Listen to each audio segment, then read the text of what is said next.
clear the tower.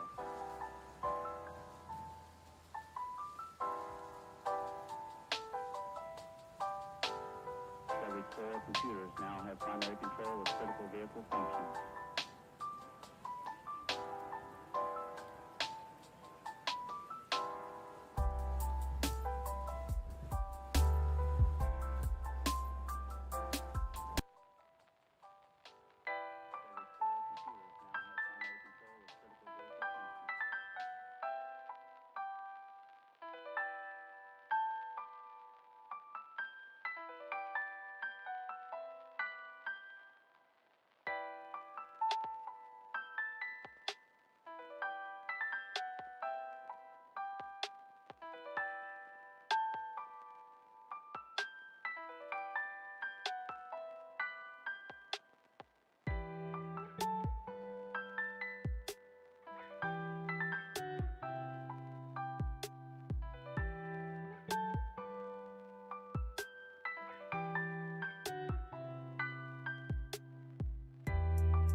Just to ask.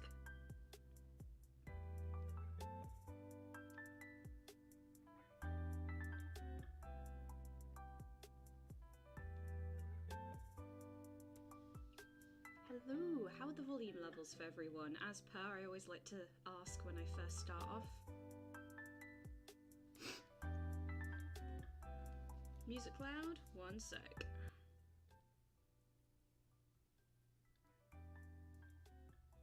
How's that? How are we feeling about that? Yeah, I think my mic is a bit on the fritz, so I do apologise for that. One sec, I'm gonna try and fix that. I think it might be my mic settings. In the meantime, everyone tell me how their week's been. How are you? Happy New Year.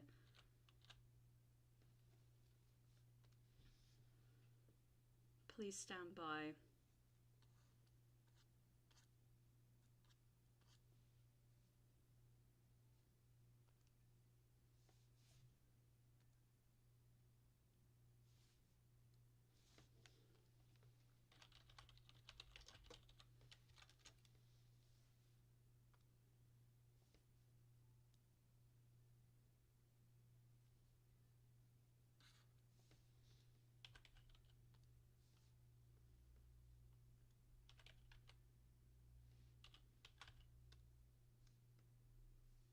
Bear with me. What I'm just doing is going into my settings and attempting to fix up my device.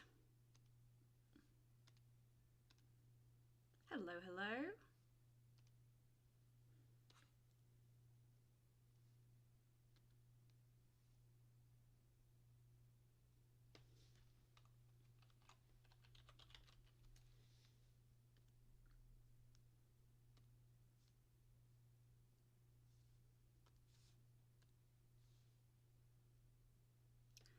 Alice says, work just finished. Yeah, I was actually off sick today, unfortunately.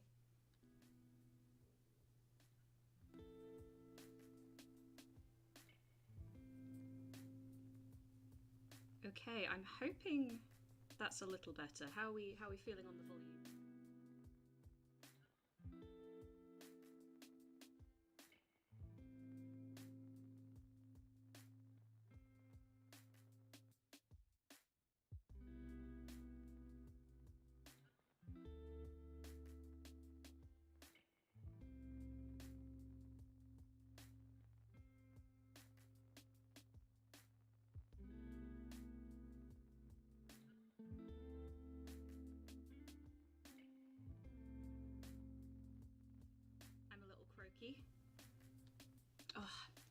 swear to God, it is, but my setup is just going haywire at the minute. It doesn't seem to like my tablet.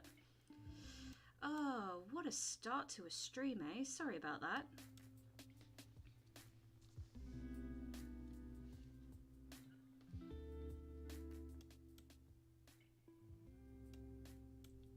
Okay.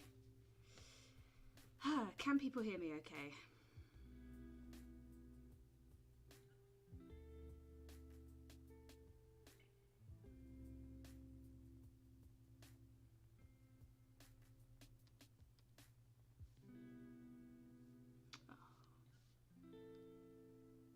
You can't hear me at all.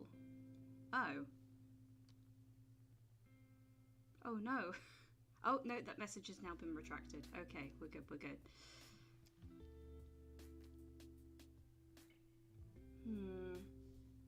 Tell you what, bear with me. Give me 5 minutes. Apologies for the technical difficulties. Let me go back and try and fix it. Better or less than ideal start to stream than no stream to... Absolutely. Give me a second. People are saying I'm way too quiet.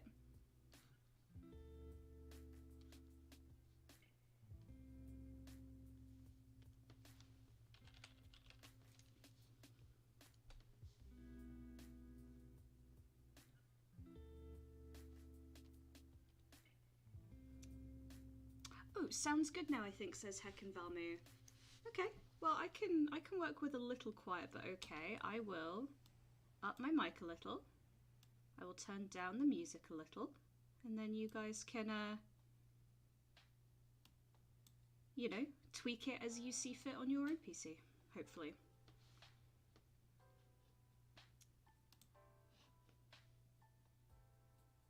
Bonky McNoggin, hey! Thank you so much for the donation. Sorry that you guys had to deal with the technical difficulties. I think there's an issue with my mic at the minute, and I'm just going into the settings to see if I can up the volume. It's not been an issue before, which is a bit frustrating.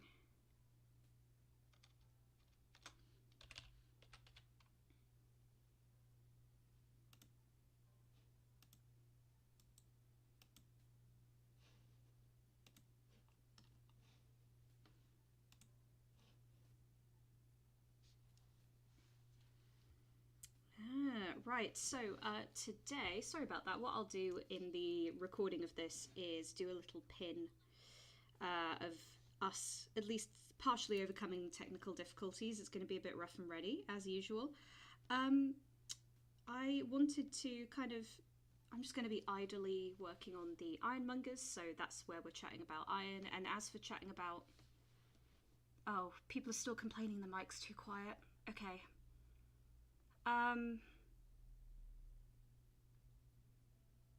Hi, Goldie. Yeah, okay. Tell you what, bear with me, and I'm going to try and get the mic louder. People are still not happy about it. 1 second.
Okay, I think I have fixed the microphone issue.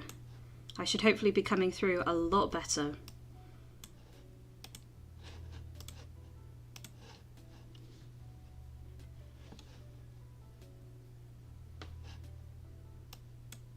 How are we sounding now? Any better? I'm just checking the chat. And some more people have joined. Wonderful, wonderful, wonderful. Way better. Yeah, there we go. Okay, we worked out the issue. It was, for some reason, my device had auto set the input volume to way lower. For some reason, in between the time it took me to unplug it and then plug it back in, the thing had capped the input volume, and I have no clue why. Pff, how weird. What can you do, eh? Well, right, well, thank you for being so patient. Let's crack on.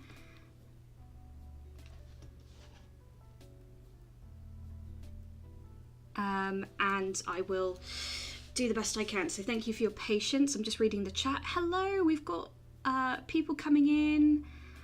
We've got loads of people filtering in. Hi, how are you? Hi, Neil. Your question, what do you think about people being artificially infused with gold? Yeah, computers do be weird, Ferdy, that is true. I've actually already answered that in the Q&A.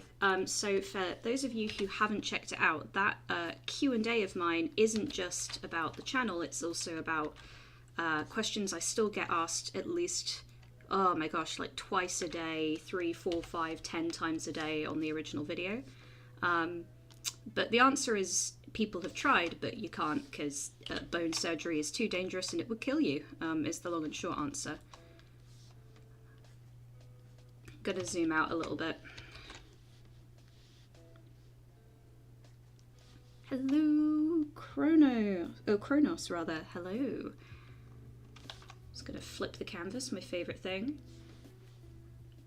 But yeah, I recently got a hello Templar John, how's it going?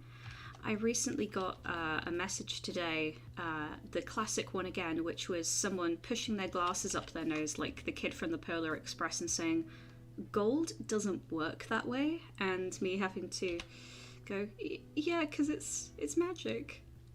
It's magic.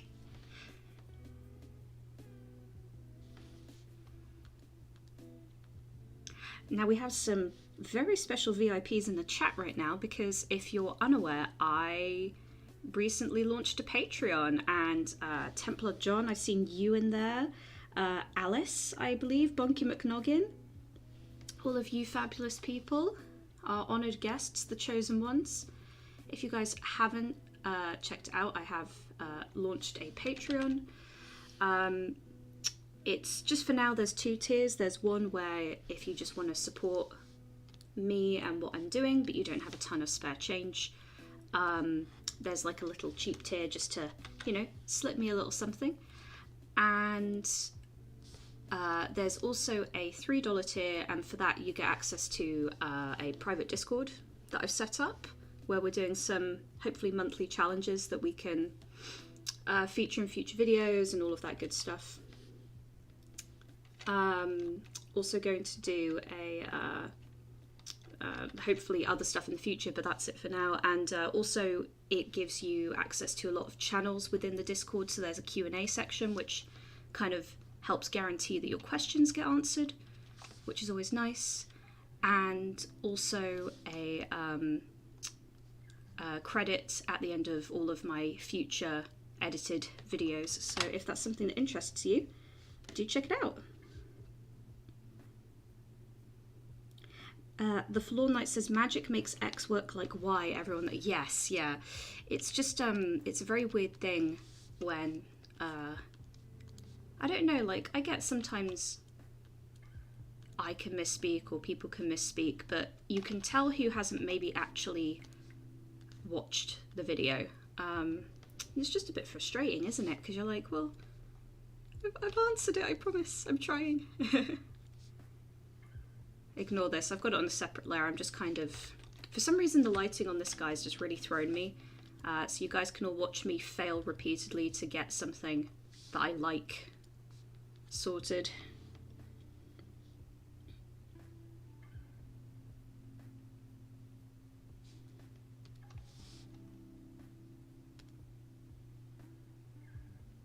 Oh, sorry, Templar John, for some reason in my head you were in the Discord. My apologies. Yes, yeah, there is a Patreon-only Discord. I'm keeping it Patreon-only for now. Not because I don't appreciate everyone, but because as you can imagine, my channel blew up very fast, and I have a ton of active people now, and I have seen what poorly moderated public Discords can look like, and I didn't want that to be my channel, my Discord channel. So for now, it's just for patrons.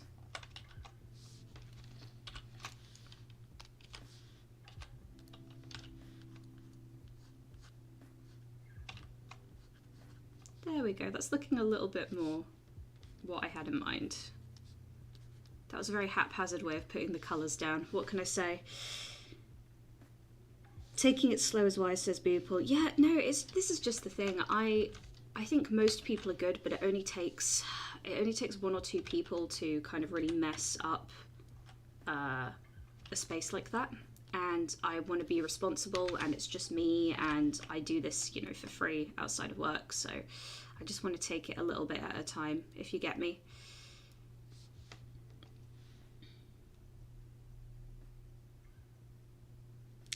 Hex says, I don't know, someone said that gold molecules and the cells our bones are structurally similar, and that was enough an explanation for me. Yeah, no, this is the thing, like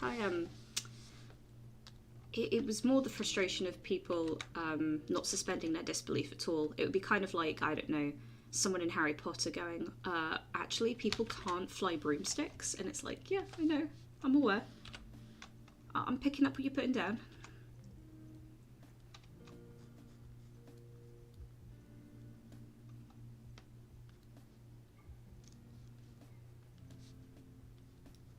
I'm trying to get better at just throwing lighting down, but some other people are just so effortless at it, and I'm really not. I really do struggle with metal. What can you do? You can't be good at everything, eh?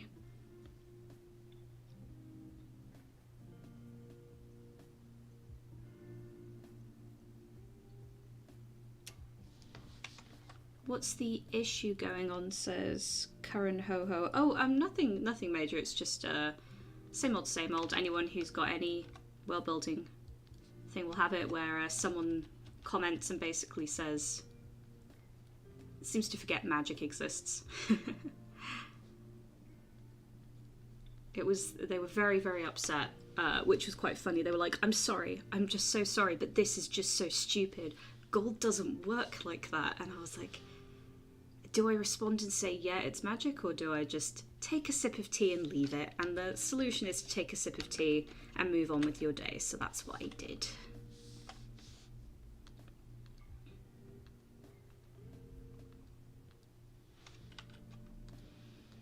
I also chipped away at these guys a little bit off stream while I was just kind of taking time off. So it's hopefully nice for you guys to pop back in and see a little something extra.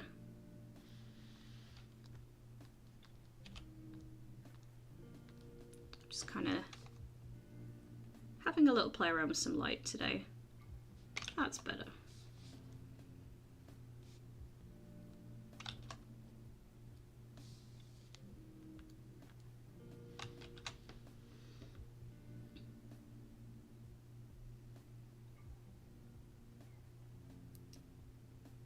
Ferdy says, I was watching your streams today. Did you draw the anatomical base layer yourself, or did you take them from like the internet?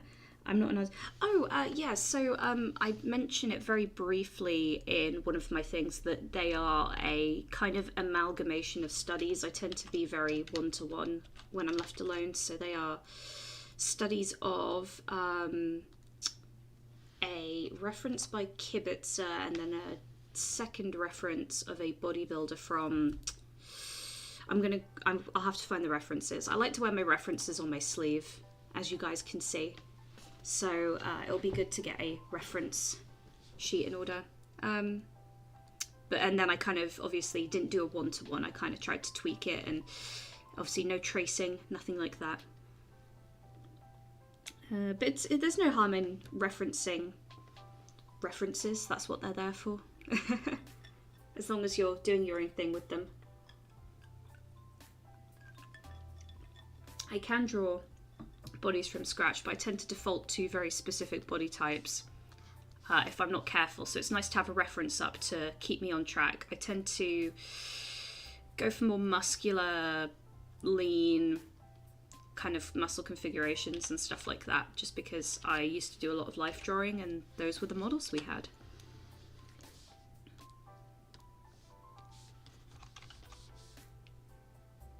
Just getting my brush setting a little more how I want it.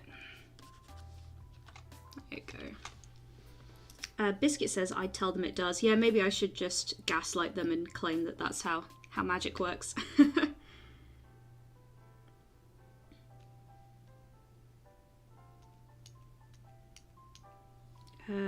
Karen Ho says, what's your favorite thing about the world you're building so far? I would say, oh, that's a good question. I would say my favorite thing is the community that has kind of come out around it.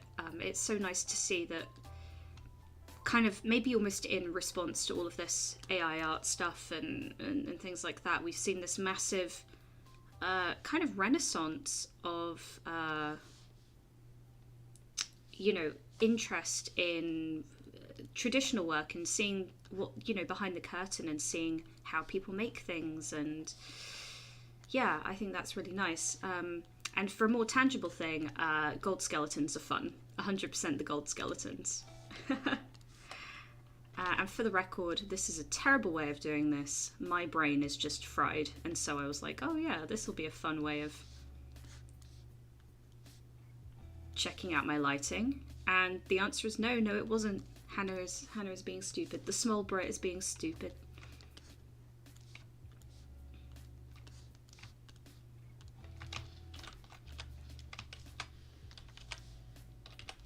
Let's see if I can rectify my terrible wrongs.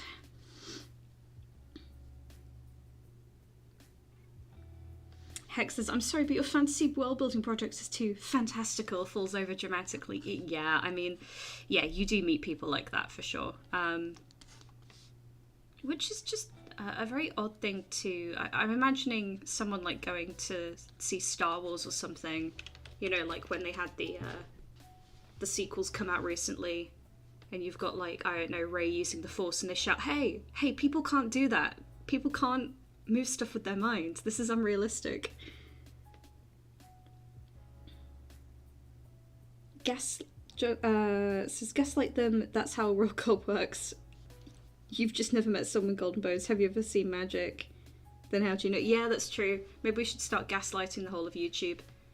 I think that'd be quite fun. That could be like a group bonding project. I'd like that. We all just bond by gaslighting the rest of YouTube. I think that'd be great. So I got really into an artsy slump with these guys, and well, part of the fun of a project like this is I can afford to be a little erratic, I suppose, with how and when I post content. I wanted to keep this consistent. I wanted you guys to at least see the majority of this get finished before I, you know, go away and maybe work on it a little bit again myself. And then I just decided to say screw it, and I've just been painting directly over my line art and having fun with it, and having fun with it was exactly the right way to go.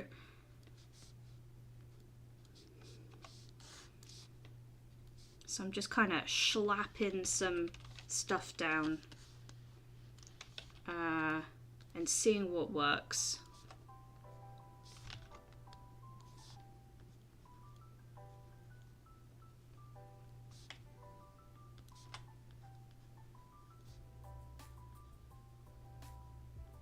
Let's see what happens, eh?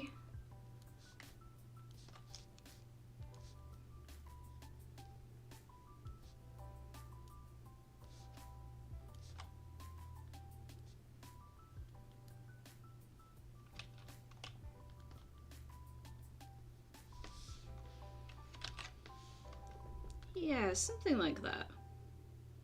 That's looking a little better. That's looking a little more cohesive. I can work with that. That's the main thing. I have a reference point to kind of develop from. That's kind of what I'm just doing at the minute. Alice Mirror says, so do the Ironmongers have a religion? Yes, I've talked about her in the previous streams. Well, it's currently a her in kind of like the time we're entering this world, but these guys have a religious leader called the Silent Oracle, and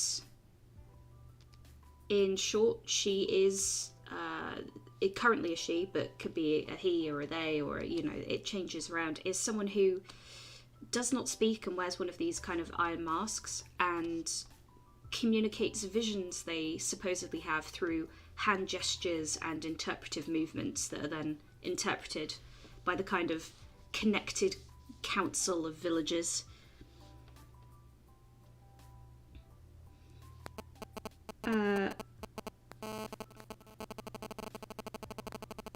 Shah Manor says, it's so cool that you have so many people are asking making their own worlds and putting so much effort into it. Makes you want to make your own worlds. You should make your own worlds too. 100% do. Please do. I'd love to see it. Absolutely. Don't have much to ask or say. Just wanted to say I love your world so far, and I'm super excited to see more. Keep it up. Thank you, Sir Bear. That's really kind of you. Hex says, I myself have gold bones and just want to represent myself in my work. Oh, brilliant. I hop on and hear we can bond by gaslighting YouTube. Yeah, I stand by what I said. We can bond by gaslighting YouTube. Absolutely. Let me show you also what a game changer painting of your line art is. So I've got this engraving on my man here. I'm still not 100% sure if I like the engraving. I'd love to hear your guys' thoughts on it. I just thought if they're ironmongers, it might be cool to show that they're very good with their iron.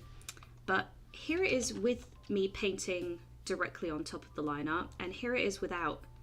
Oh, that's not it. Where is it? There it is. Paint over.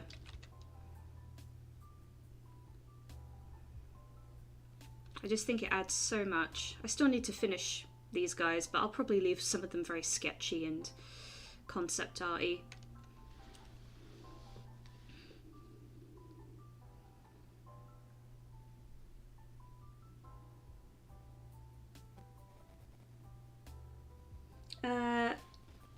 Do you envision the world of Golden Bone having any fantasy creatures, or do you think it's a more human-centric? I think it's more human-centric, but I would like to have some kind of grounded fantasy creatures.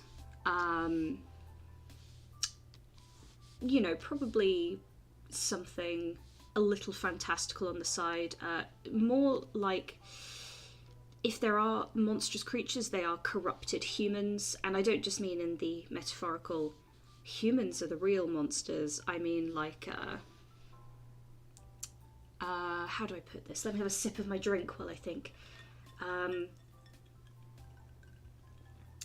That the worst sorts of monsters come from magic or alchemical means or other things corrupting human beings. Abhorrent Arcana says, yay, I made a live stream. Yeah, yes, you did it. It's good to have you. Asked for it says, yay, your Ritfit stream, you're a big inspiration. Ah, that's so flattering. Honestly, I'll be honest, I need to maybe learn to be kinder to myself a bit. I'm really bad at taking compliments. Yes, I'm just going to say thank you and I'm not going to say a but. I'm trying to practice good self-love and good self-care. So I'm just going to say thank you so much. That means a lot to me. I'm trying to get into good habits and just take those compliments when people give them. It's hard to do though, isn't it? It's so hard to take compliments, I find.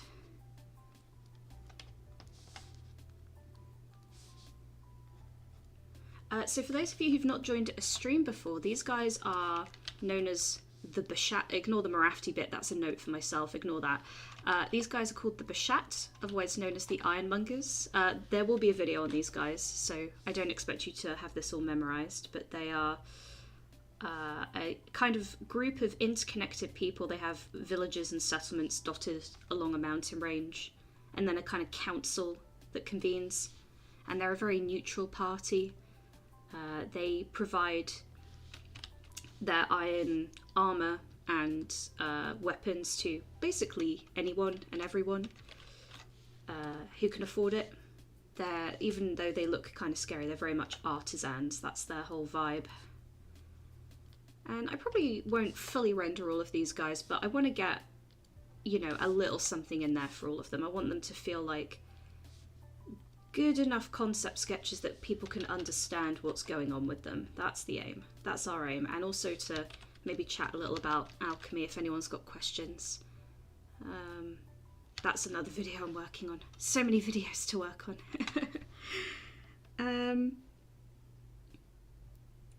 You're the one that taught me the name for my fave genre, Flintlock Fantasy. Yeah, Flintlock Fantasies are great. These guys aren't super flintlocky. They are kind of the lower tech end of this setting. But yeah, I love Flintlock Fantasy. There is Greedfall, that's a great one. Dishonored, I would argue. And oh, there's a game that was meant to come out this year called Flintlock Siege of Dawn, and it got delayed. And it's such a shame because it looks amazing. It's more of a Middle Eastern inspired aesthetic, and I absolutely love that. It's to grossly oversimplify the premise, it seems that like God kind of crawled out of a giant hole, and the hole stayed open, and loads of skeletons and horrors are now crawling out, and it's like, oh geez, that's not how I thought God was going to show up. Whoops. And they're going to kill it, and that seems to be the vague premise. The protagonist, she's trying to kill a god, and I love all of that stuff. Hashtag not sponsored by Flintlock, just a massive geek about the fantasy genre.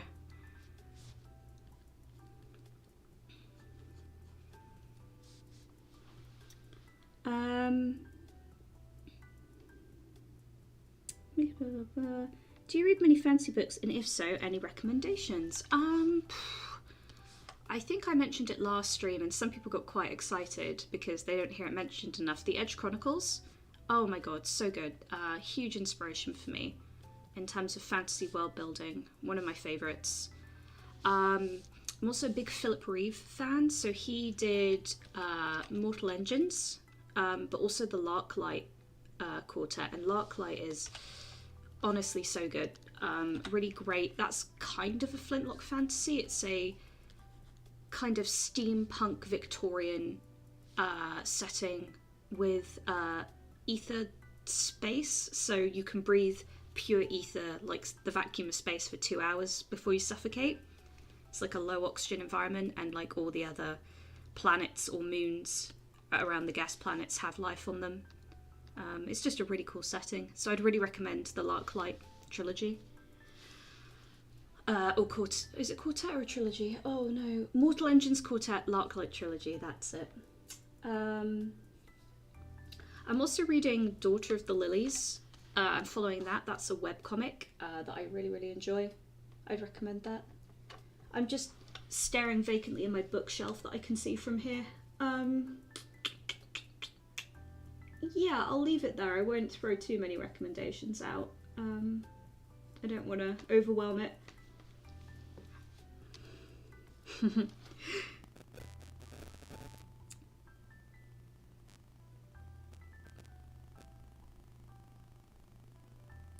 I would hate being one of those guys around lunchtime.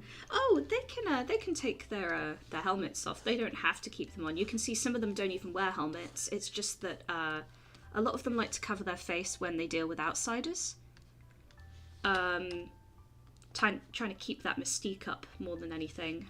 But then also, they make iron things or keep iron things nice as kind of a form of self-expression. This represents themselves. And so they're all very personal. So even though they look threatening, they're actually artisanal in nature. Doesn't mean they're not effective, but they are very much there as a personal statement.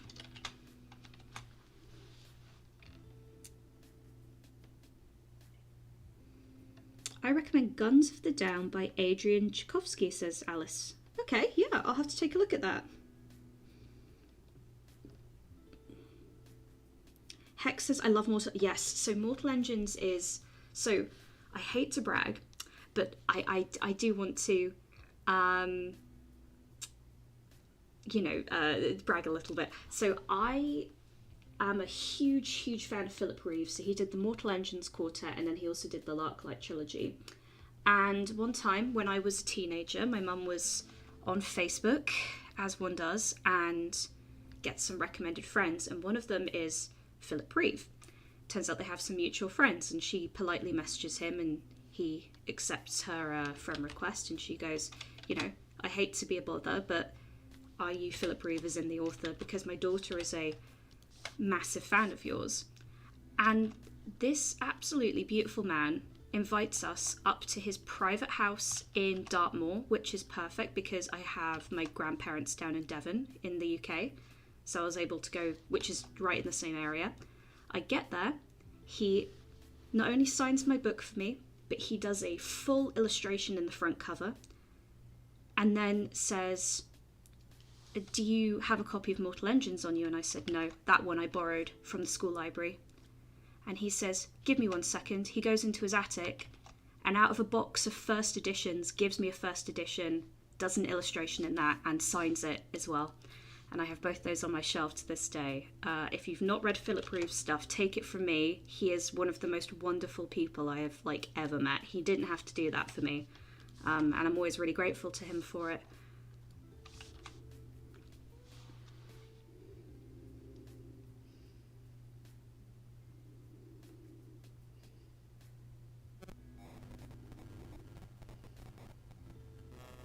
Oh, to be fair, I had some of the things I just recommended are probably aimed at preteens and stuff like that, but I think they're still wonderful. I think you can enjoy stuff designed for children.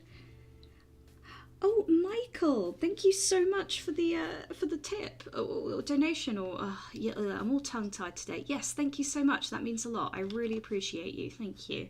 Is there anything you wanted to say or ask? Bonky McNoggin says, greetings again, I am done consuming. What projects are you all working on? Also, greetings, Alice, pleasure. Yeah, let's hear about what you guys are working on. And Rabble Rouser GT says, wow, sounds like a heck of a story. Yeah, memory, yes, yeah.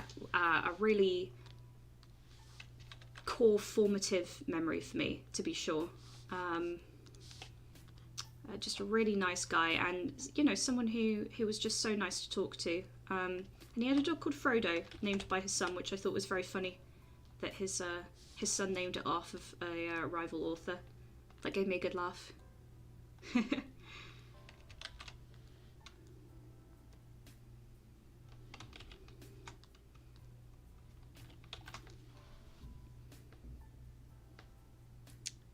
J. Dot says, I'm so close to drawing one. Yeah, go for it. We had a couple of people online. Once again, this is just me. I will be plugging the Discord / Patreon only Discord at certain points today. There is a Patreon only Discord now, but people have been sharing stuff there, and also while I was loitering in the Monster Garden Discord. So yeah, feel free to draw something fun.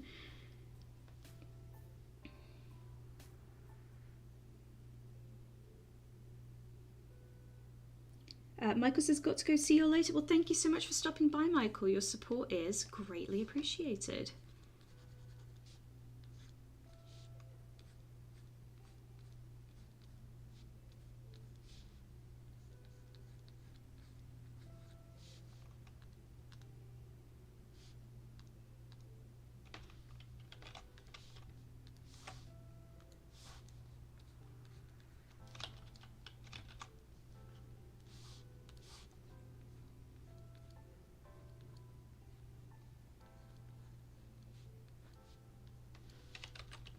Oh, that looks a little too, like, ribbony. The fabric looks too flimsy. I kind of want it to feel almost like cotton, like thick cotton. There we go.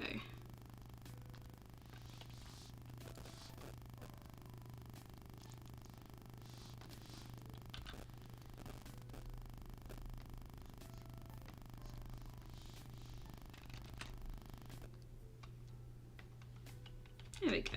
A little better.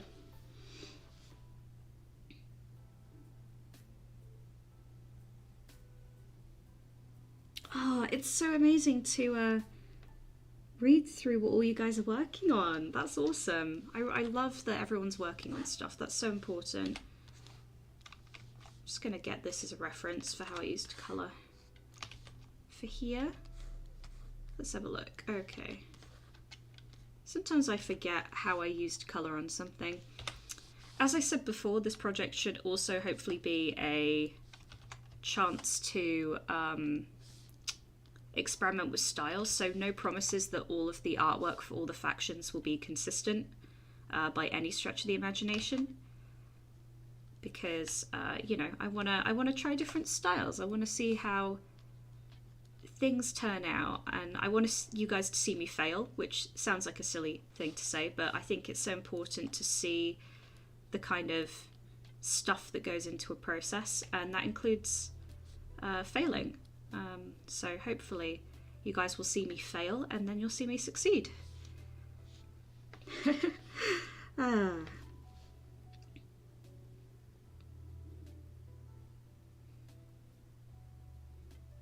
Spaghetti, but also Waffle, says, I'm working on a fantasy setting that I've had on the back burner for a while now, but seeing Golden Bone made me want to go. Yes, good, good. Everyone should be creative.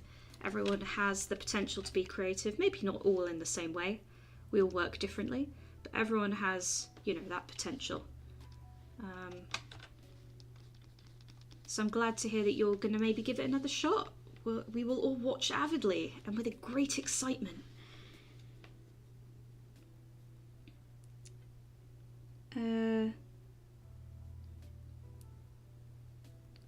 I'm trying to remember the alchemist magic substance. Is that will be used to corrupt it? Yes, so we did say that we'd talk a little bit about alchemy. So we talked a bit about it in a previous stream, but I thought I'd mention some of the bits and boobles today.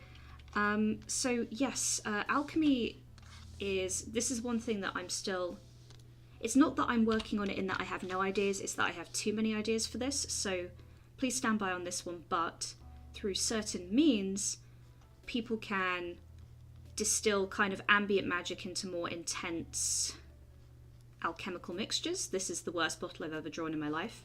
And then they can use that to infuse it into runes. So there's kind of a trifecta for magic. It goes intent / willpower, gold, and magic. And the idea is that a skill in one can make up for a deficit in the other. So the will and intent is actually where the runes come in, and I'll explain that in a sec.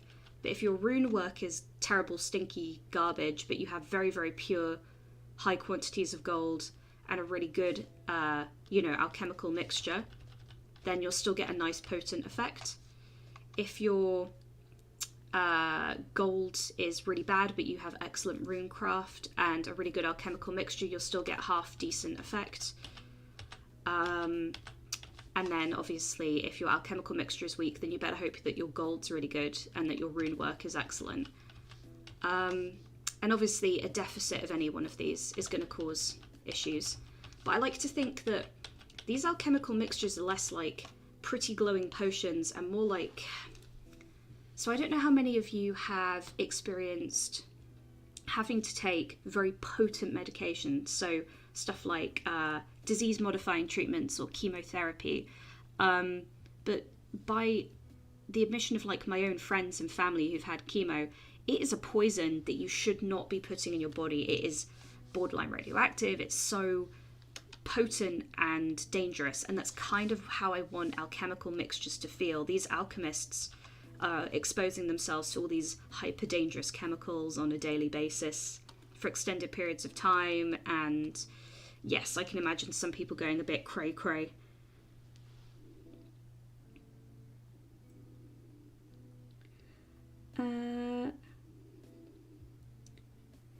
Spaghetti says, but it could also be interesting if the art style for a faction is based on how that faction will render them. That could be kind of fun. Yeah, maybe that's how we'll hand wave it, that I keep switching up my style and experimenting with stuff. Hello Zinzinzed. I hope I'm saying that correctly. Hey.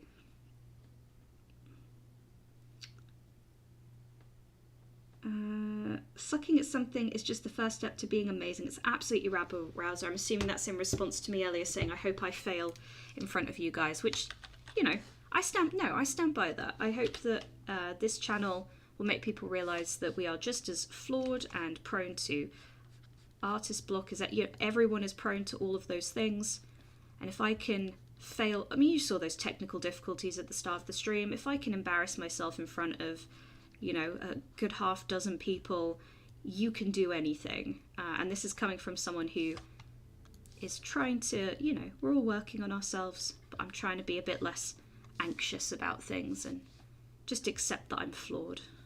And that's a hard thing to do. I think we spend our whole lives trying to do that. Will I succeed? Oh, only time will tell, eh?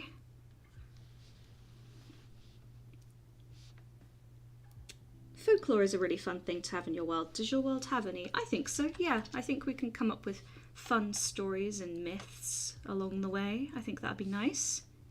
Yeah, absolutely. Absolutely. Sounds like the witch's potion from The Witch. Oh, yes. Yeah, you're right, Pedro. Yeah, I mean, that's probably a lot less depressing than to say that my inspiration was chemotherapy treatment, but it would also be a lie if I didn't say the inspiration for my alchemy thing was chemotherapy. Yeah, it's I think that it's more interesting when it's a really hard balancing act, because I don't want there to be too many downsides, but at the same time, yeah, there's going to be a lot of downsides to alchemy. It's a scary thing. So a big thing is, as I said before, the intent / the runes. The general idea is that gold is just a conductor or holder of magic.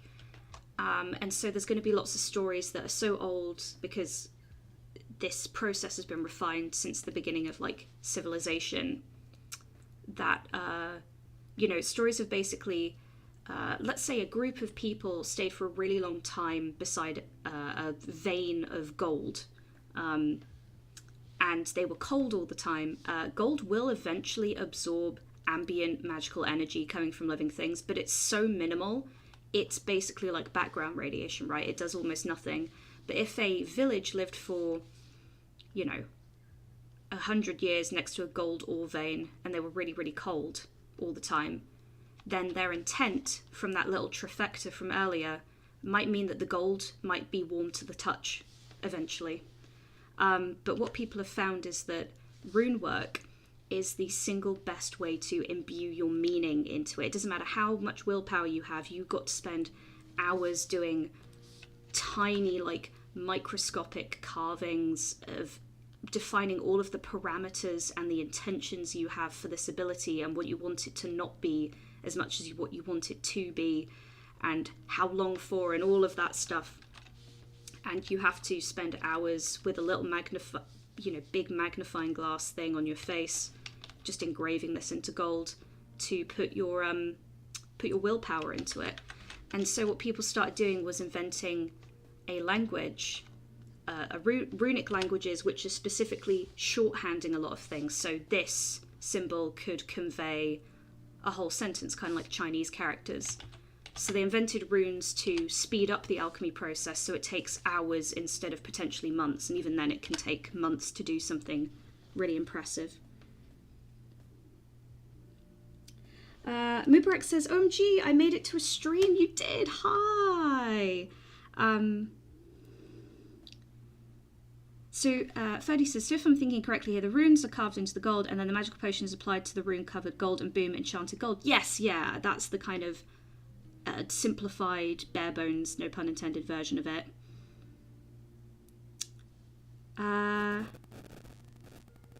I may have missed this watching your video on this project, but what time period is the inspiration for it? Age of Exploration, but then a few of the other visuals and aesthetics are from different time periods and cultures, for sure. Sleepy!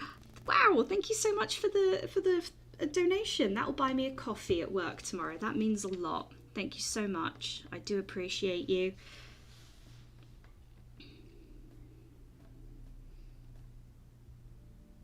Oh, and Bonky McNoggin, thank you so much. Take wellness and steal joy, I am right. Ah, you're so kind, thank you. I'm just doing my best.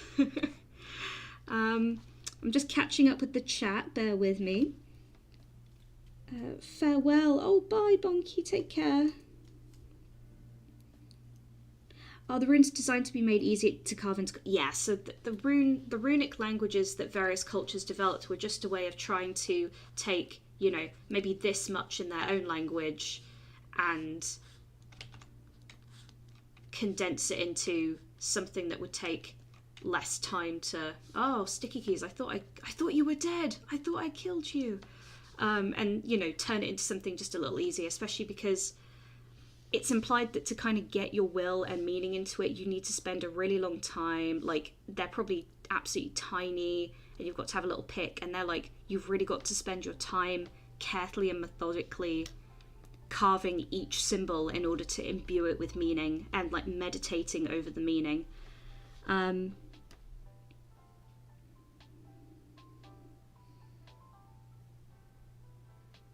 Yeah, sorry, I was just reading some of the chat. And yeah, so that's the general idea with alchemy. And so the reason Onata, our gold skeleton friends, are so unusual is that they don't need to be engraved. Basically, I have a really fun visual in my head that I kind of want to do, which is you got someone here, kind of, this is the worst thing I've drawn in a while. Please forgive me. So you got someone kind of lying on this thing, and then they basically have these open top IVs with needles that have to go all the way to the bone, and they just pour that magic juice in there, and you have to hope you survive, basically. And that's why there is a mortality rate. And they basically have these... Oh, actually, wait, here. They basically have these huge needles. Oh, sorry, yeah, warning if anyone's phobic of needles. These huge needles that have to go all the way to the bone. That's the general idea. And then it'll be some kind of weird IV-looking thing with a hole in the top where they can just start pouring the contents through. That's the general idea. And that's why there's such a religious debate about the Onata, because they're like, it's physically impossible for a person to have enough willpower to do anything, and yet whoever these Onata are, without being enchanted, without being, well, not enchanted, without being engraved, they already have a built-in singular thing that they can do. Hey, you know how it took you 9 years of experimentation to try and make something that lets people walk through walls and you're still nowhere close? Well, Bob got hit with the magic juice last week and he can just do that. That's the kind of level of cosmic power they're working with. And so that's why there's a big religious debate about that it must be a god must be what makes the Onata. But everyone's like, it's my god, no, it's my god. And that's how the fighting has started.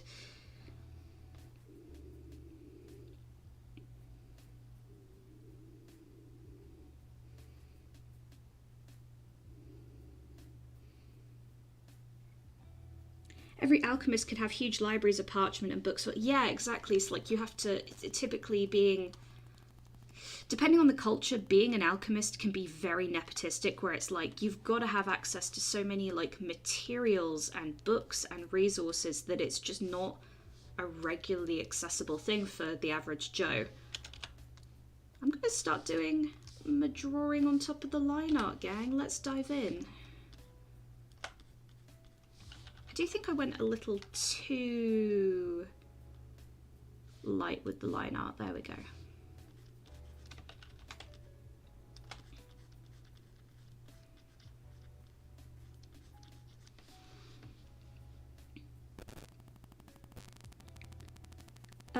Does the makeup of the magic juice change up the enchantment? No, not at all. Once again, as I said, it's purely the runecraft/intent that determines the final effect. The only thing it would do is change the potency. So, for example,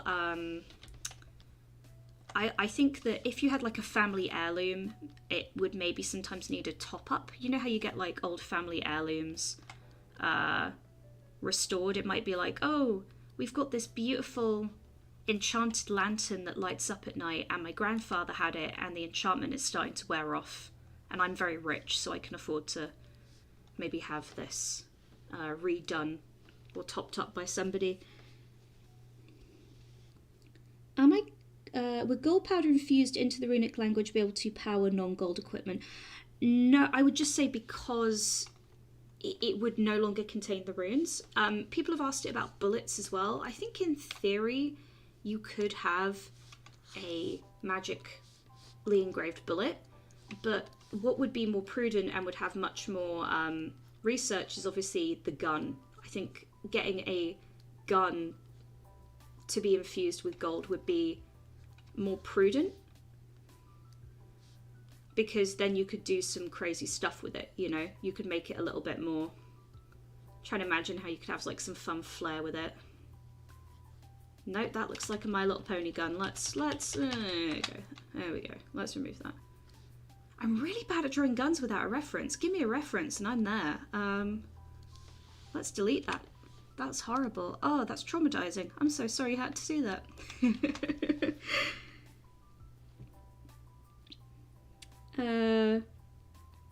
Am I correct in remembering that only some Onata have visible markings, so some may not know that they are Onata? Yes, so if... This is Hannah doing her weird little dork drawings, little small brick drawing here for you. So, because sometimes it's funnier to draw serious topic stuff in a cartoon style. So, if this is Dave the Onata, he's very happy about it, he's just living his life. If his skeleton was like that, it's very uncommon for Onata not to have any markings at all, but they might just not notice it. You got David here, and then maybe on the outside it seeps through just this little patch here. So so when they do that thing I said earlier where they like get someone lying down and they start, you know, injecting them with stuff, they will just kind of try and assume, oh, in our experience this is roughly where the gold skeleton is, let's get those needles in you, buddy. Good luck. Lie very still.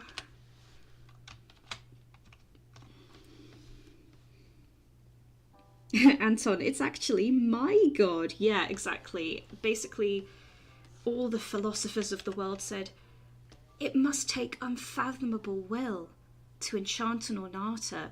You know, who's responsible for this? And then everyone said, my god, at the same time, and then they all started doing the Spider-Man meme and pointing guns at each other, and yeah, it was not good. So that's kind of where all the fighting's come from. Do the Onata have to recharge their magic in their bones? No, I don't think so. Like I said, maybe if you had like a family heirloom that had been around for generations, it might start to fade, but if you do it well, it lasts a good amount of time. It's certainly a human lifetime if you do it right.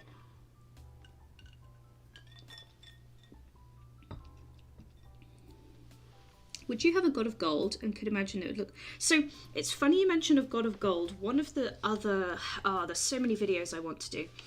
One of the other videos I want to do is on one of the major monotheistic religions in this setting. And it kind of pulled a little bit Catholic Church, Protestant Church, where it's split off into two very different, distinct forms of worship. And one group is called the Paragons, and they believe that their prophet has turned his face away from the world and that they need to make themselves as basically dripped out as possible in order to make him turn around and for Senpai to notice them. So they do absolutely drip themselves out in gold stuff, and it needs to be as like ostentatious as possible. We're talking like giant haloed crowns of ornate gold and all of that. So yes, that is going to be a really fun one to draw. If I could just remember how to draw metal. I don't know, sometimes it works out fine, and sometimes I'm like, hey, have I ever seen metal before? Because it doesn't feel like it right now. I'm just painting over my line art now. I'm done trying to do neat line art for these guys. I like how grungy they came out. We're here to experiment. We're experimenting with making these guys nice and grungy.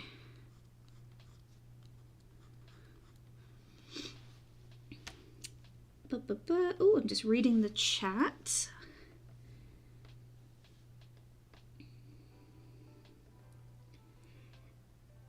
So guns in this world might have runes within the barrel and yeah, so something like that. Like they'd be like, oh, well, if we put these, we could spend weeks making a gold bullet that we only have one shot with. So maybe they'd do something like that for like an assassination attempt or something. Like we spent weeks making this gold bullet or something, but it would be more prudent to research on making the gun have properties to it, because then you can use that multiple times, you know?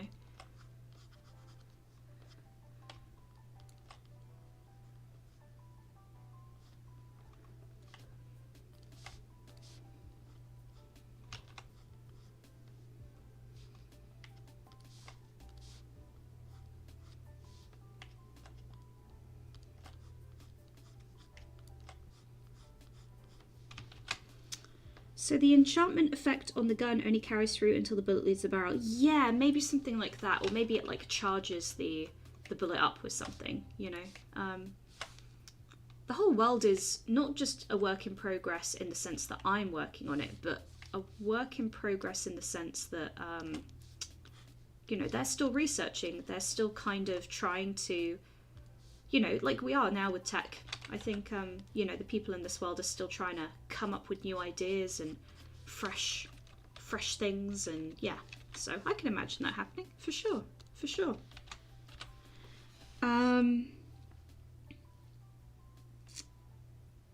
So the will/runes gives it what it does. The gold is like a battery holding the magical energy. The potion is distilled magical energy made so powerful. Yeah, so the reason they made these alchemical mixtures is because without them, the gold just doesn't absorb enough ambient magic. It's just so subtle, it would never do anything. So the alchemical mixture, which I'm still ironing out some of the details of, is basically like a way to get enough magic in there for it to actually do anything, if that makes sense.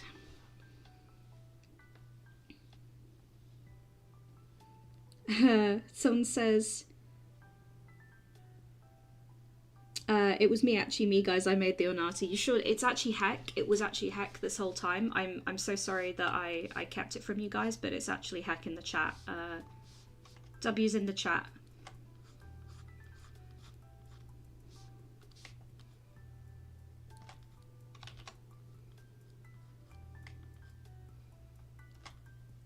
I love that some of you guys came in as I declared that we're going to gaslight YouTube. That feels about the energy I kind of want to bring to this channel.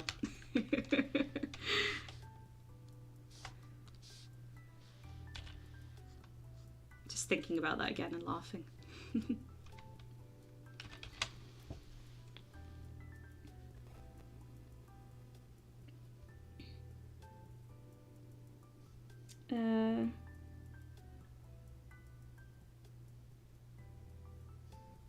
Y'all, I need the drip. Please give me gold. Yeah, me too, Anton. Also, I've been playing Cyberpunk recently, says Carrot Lord 7, and loving the vibe of like gruesome surgery modification. Yes. I did, like I said before, answer this on the Q&A about, because loads of people asked. It's not that people, when it comes to Onata, it's not that people haven't tried to make Onata, it's just not currently feasible. Just because bone surgery is super dangerous, even nowadays, and it's just not feasible. Those people are going to die of infection, you know. But definitely hasn't stopped, you know, some heinous alchemist types from trying to play God. I mean, what kind of world builder would I be if I didn't have some, you know, horrible mad scientist type people? I'd be letting you down.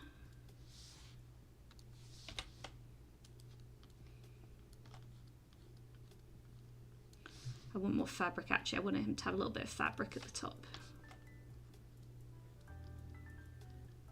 Yay, there we go.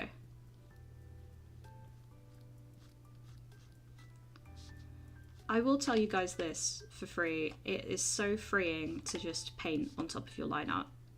I love it so much. It's so fun. That's what I did with this guy, for those of you who weren't in here earlier. And it's working out great so far.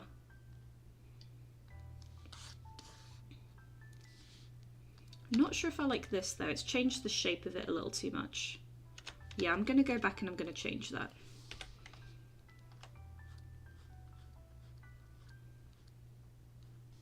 That's better.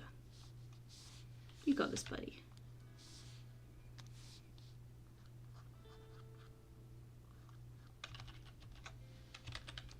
Yeah, I like that a little bit more.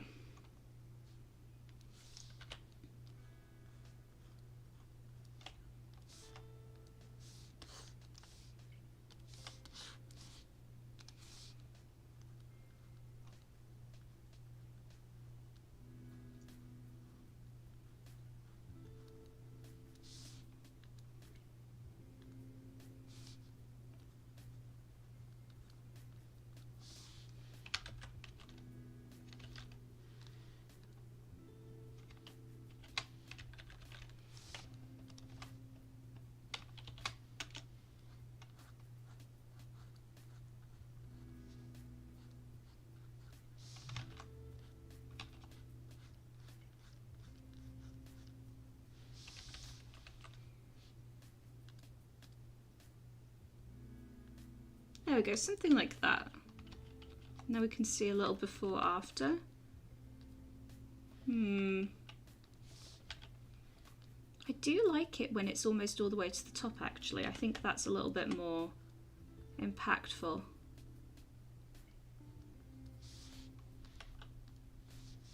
Yeah, something like that.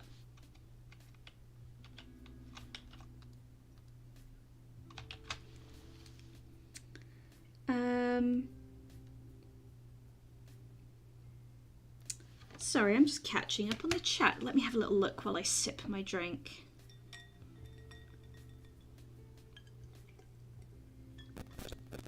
So gold grills are totally a thing. I'm like, oh yeah, 100%. If you're on Onata with gold on your skull, you are going to have gold teeth. Depending on where it is in the skull, obviously. Oh.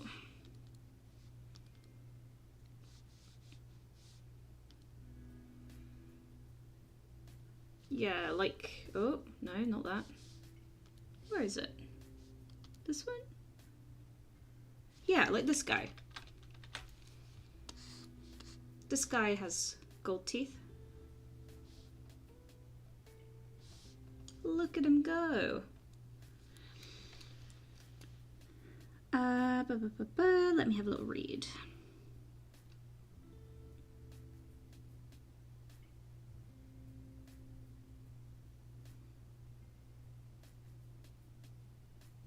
Ironing out, says Harley. Thought, yes, yeah, that joke does keep coming up.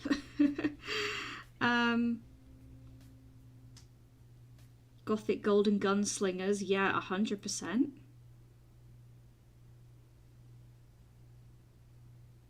Would the runes be more like engineering? I think Carrot. That's a good question, Carrot Lord 7. I think depending on the culture, it maybe would differ. You know, like maybe different cultures have different attitudes towards it. But I think runecraft is as much an art as it is a science. It is like this weird combination of the two.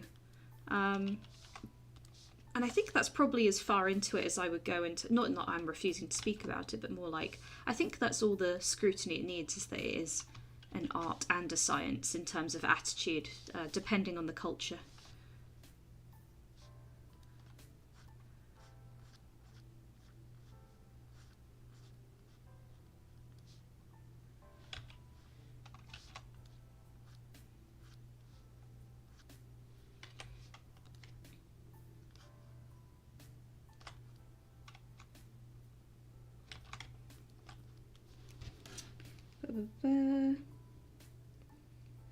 Oh, Sleepy, thank you so much for the donation. Let me have a little look.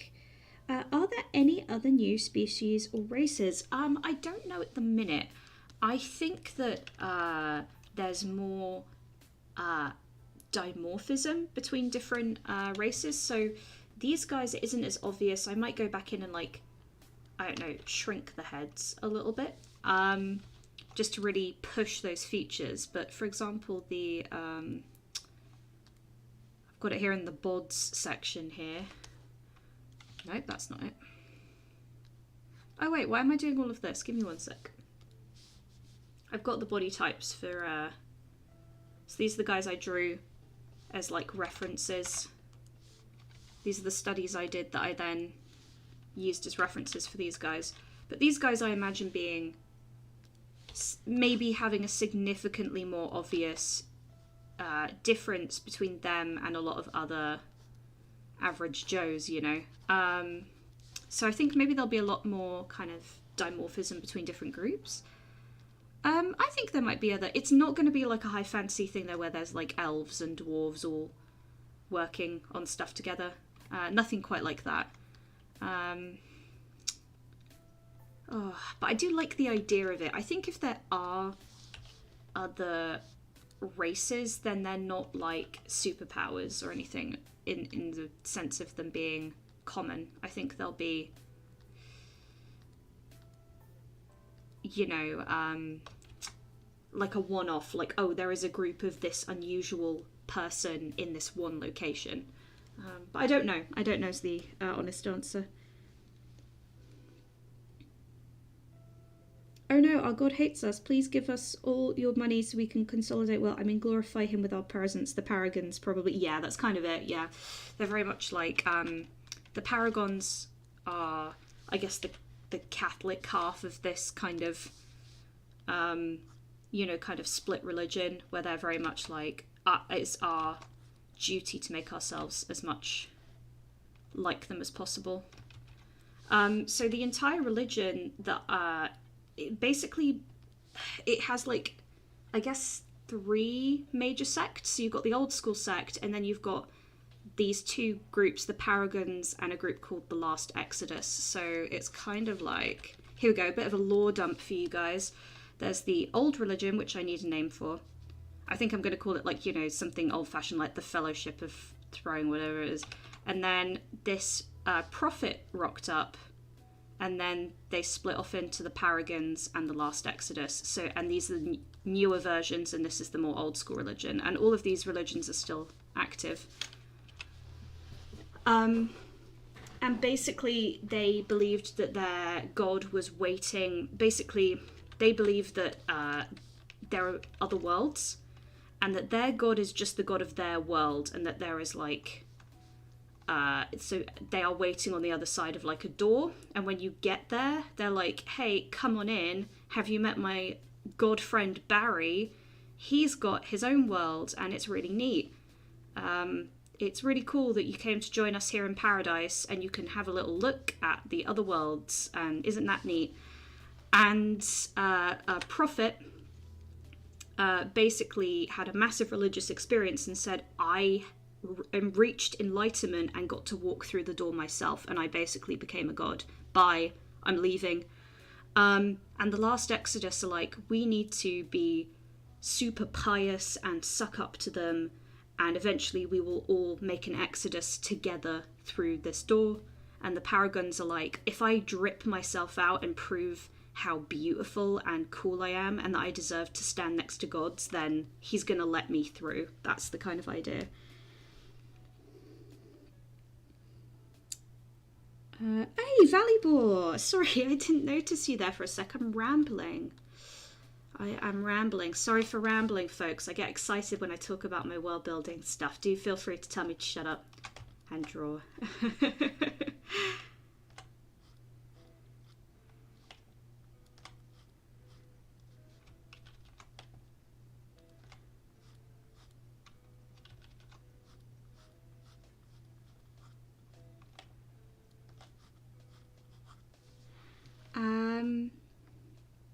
So pirates were Onata this whole time, yeah. Can I write fanfiction for this concept? Victor, you are more than welcome to. I would love to hear your own original take on all of this and all of my rambling.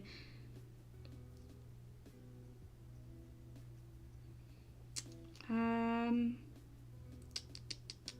you have a type of wiki where you write ideas and progress down? Are you going to release a module? So at the minute, the way I'm going to do it is, like I did with that first video, I'll probably release little 5-6 minute videos. So once I've reached a point where I'm happy enough with these guys here, the Bashat, I will then probably do a video where I'm like, meet the Bashat, here's what the Bashat are all about. And then I'll do another one where it's like, here's a little bit more about alchemy. And then I'll, do another one that's like, here's a video on the last Exodus. So if you don't remember it from the streams, if you're patient, I promise they will all eventually hit, video format.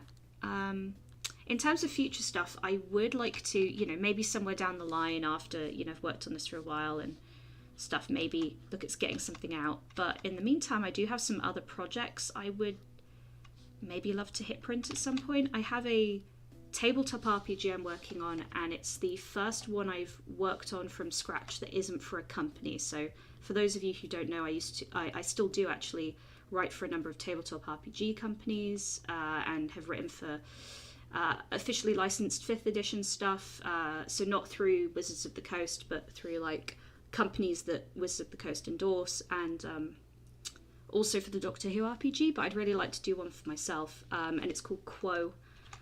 That's the working title at the minute, and it's basically a more simplified down one that's designed to be more accessible as a gateway game, but is highly customizable and has a whole chapter on adapting the game for people with learning difficulties, because that is a really close issue to my heart. So it has alternate game modes. I've been doing massive amounts of research and getting people to check various game modes so that they adhere to certain standards. There's a chapter I've just started, or a section I've just started writing, which is how, as a caretaker, to help facilitate and assist someone with a learning difficulty in running a game, so that you can like kind of facilitate their creativity. So maybe sometime this year that might hit Kickstarter. I think that would be really nice.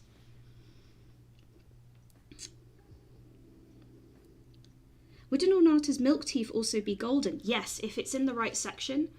It's just, if it broke, if it cracked, if it whatever it is, it would just be gold, yeah, which is kind of crazy.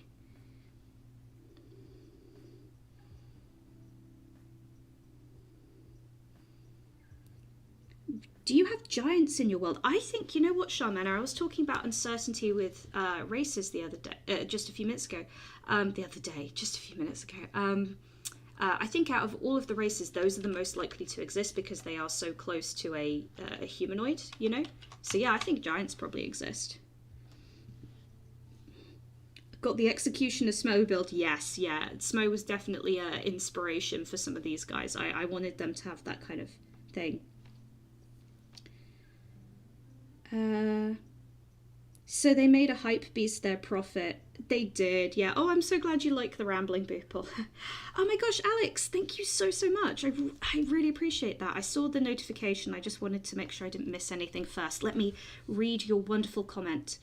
As a dental technician, a less dangerous way to attempt to become an Onata would be a denture with an Onata's gold tooth. Historically, repurposed human teeth were used to make... Yeah, I think that's the closest it is. I think a big part as well, like I said before, is how toxic that alchemical mixture is. So I think people have tried, but there are side effects. So because the gold inside Onata just simply does not behave the way gold should, it behaves more like some bizarre, sturdier, almost like bone gold amalgamation organic thing. I think the enchantment would be significantly more toxic for someone who isn't an Onata. So if you put an enchanted gold tooth in, I think it would probably mess you up a little bit.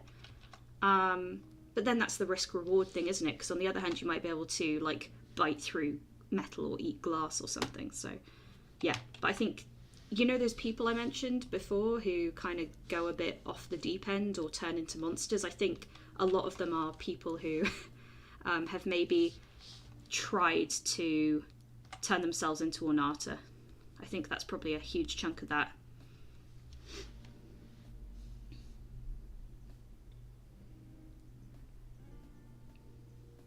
I'm glad you guys don't mind the ramble. Oh, that's very sweet of you. Thank you.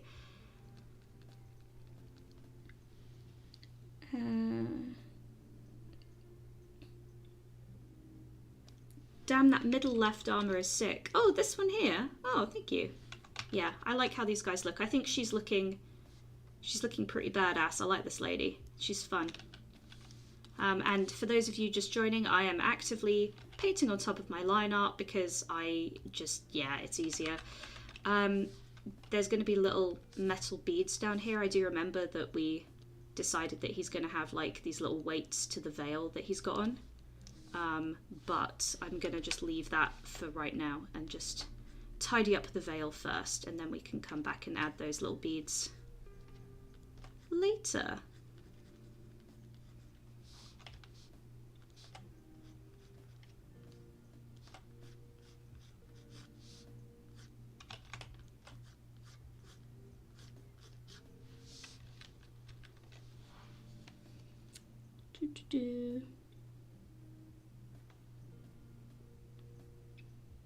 Are humans anything? I think so. I think only humans can be Onata. I think just because, I mean, it might change. They might be like, oh, this random cow is one, but my rule of thumb for this setting is if I'm stuck, always go lower powered. If I'm stuck, always go simpler, because even one concept, in this case, the Onata, already evokes a lot of questions, and I think the more stuff you add, the more like sometimes you can just have one concept and it works okay. Like I mean, even something like the Hunger Games, for example, the premise is people fight in a battle royale for the entertainment of the capital. Kids try and kill each other. Great, I can work with that. We can build a whole world around that premise. That's all we need.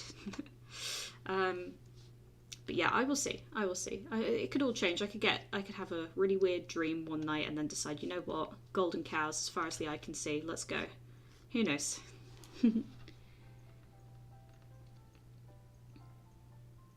Finn, hey, new to the stream, so not sure if this already covered it, but is necromancy I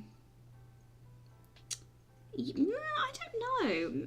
Not especially. I think the closest there's a lot of grave robbing, for sure. There's lots of grave robbing. I think grave robbing is much more common than, say, necromancy. I don't think there's necromancers. That's not it. There's not really schools of magic in this setting.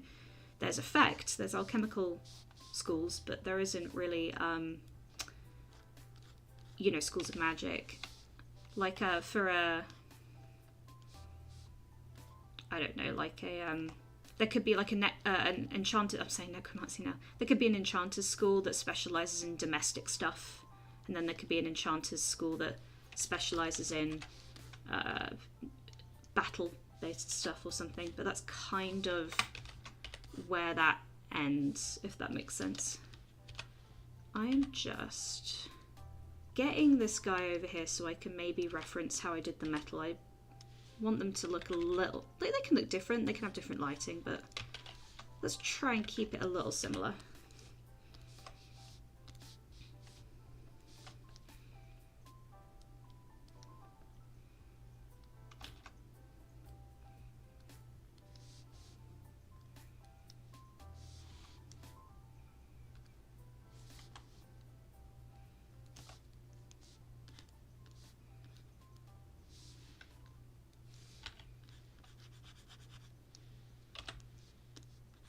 Just kind of hacking these colours in here in the worst way possible until it looks about where I want it to look. Yeah, something like that. Let's undo that bit and then redo it a little neater.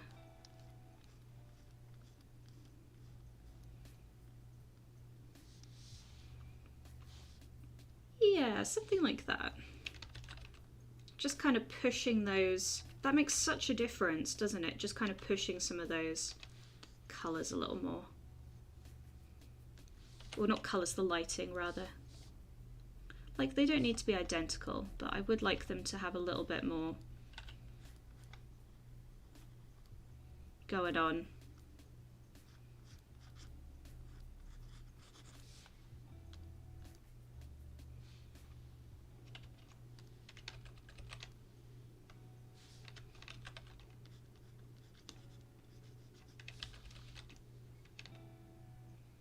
Yeah, that's looking a little nicer.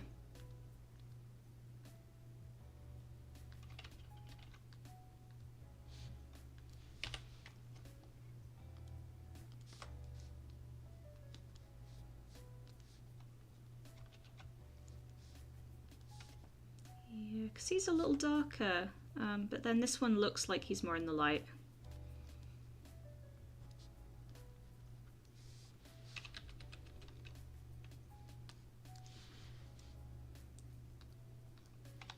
There we go. I like that a lot more.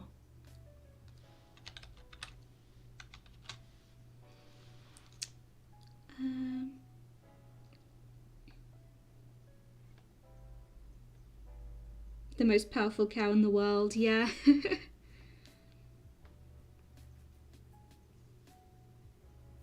Midnight already. Good night, everyone. I think I really. Oh, sleep tight, Alice. Don't let the bed bugs bite. Will do. I'm not the boss of you. But yeah, take care of yourself. Thanks so much for stopping by.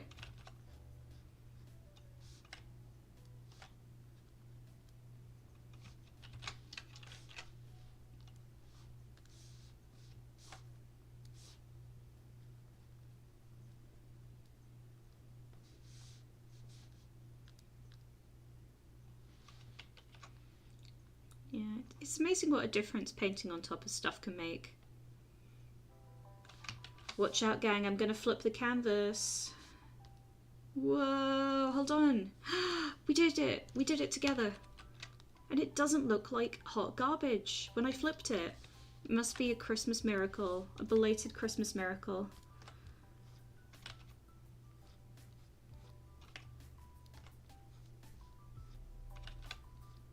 Right, let's properly define the edge of this thing, because it's looking a little undefined.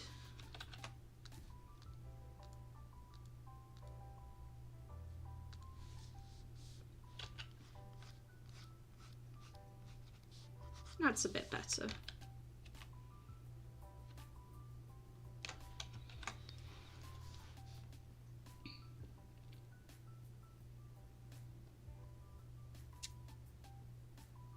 Would it be possible? So, yeah, lots of people do ask about if an Onata's skeleton would be fully gold. I don't think so. I just don't think it would occur.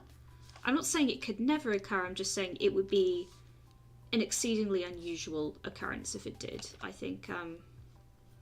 Also, like I said, the gold doesn't behave exactly the way you would expect it to. It doesn't behave like regular gold. But I think that maybe I'm still weighing it up. Obviously, the bone cancer risk is a thing. You guys all saw what happened to poor figure 3A in my first video. But also, I think that maybe it will have like some longer term effects on the Onata that have the gold bones. So if you had your full skeleton that way, you'd probably be more likely to get certain conditions. It's kind of like how, obviously there are exceptions, but in general, women tend to have softer bones than men, and so that's why they're more likely to get things like osteoporosis, and they shrink with age and stuff. So I think maybe something like that, where, you know, the gold does behave more like bone than gold, but it, you know, it has certain properties to it.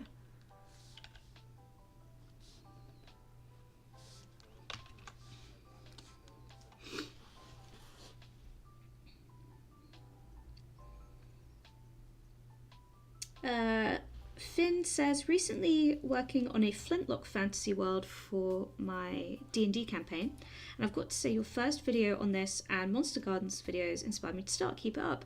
Oh, I'm so glad to hear that. Yeah, Great Value, Jesus, what a great username. I agree, the rare animal born as an Onata would lend itself to folklore. I think there's probably lots of folklore tales around things being born gold or golden trees or golden whatever it is. I think there's a lot of that in folklore for sure.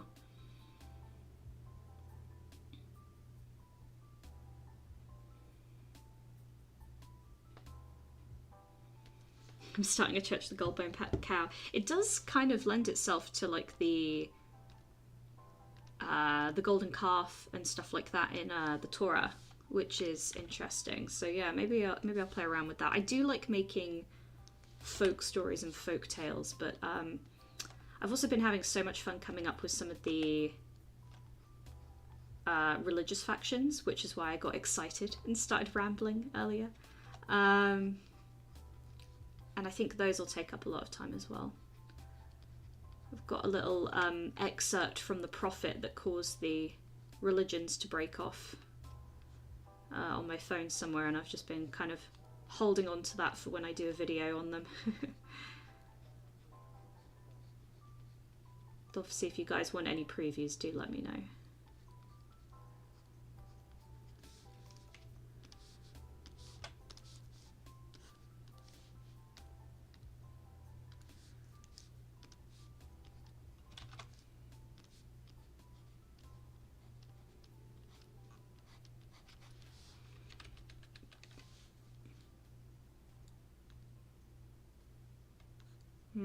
I don't know if that's enough. I feel like we need more shade. I think I might go, I know we're painting on top of the line art, but I might go down real quick.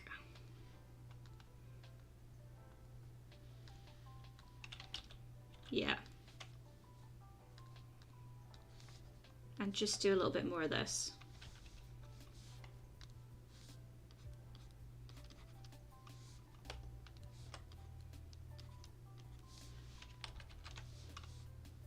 Yeah, something like that. That's better. I think we can work with that a little bit more. And I don't mind if it leaves a few little bits and pieces behind, because what's great about painting on top of stuff like this is you do get some nice texture. And I really enjoy that. I think that's a fun kind of bit to add to your stuff.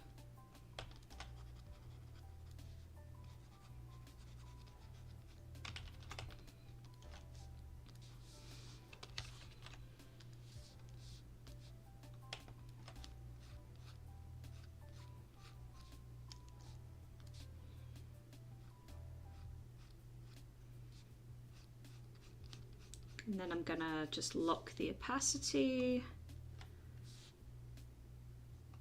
Oh, actually, wait. There we go. And then I'm gonna lock the opacity.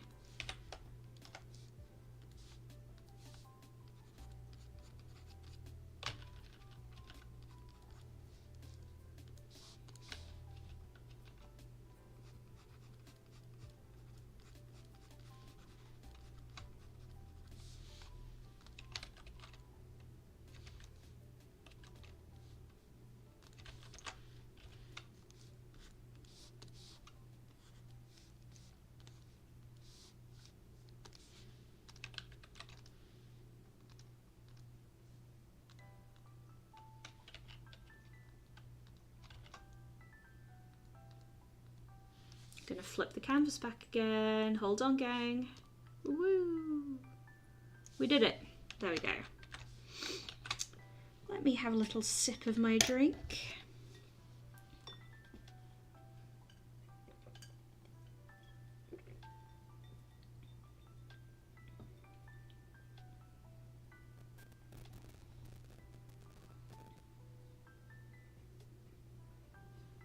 Do the Bashat value non-material arts like singing, writing or singing? I think the big thing with the Bashat, as I've said before, is they value that kind of the process. So not that they don't value the art, but the thing they value more is the quiet process of sitting down and engaging with the thing. So yeah, I think they would respect it for sure. They could see value in someone getting in the zone, as it were, and like, you know, writing about something, or yeah, for sure.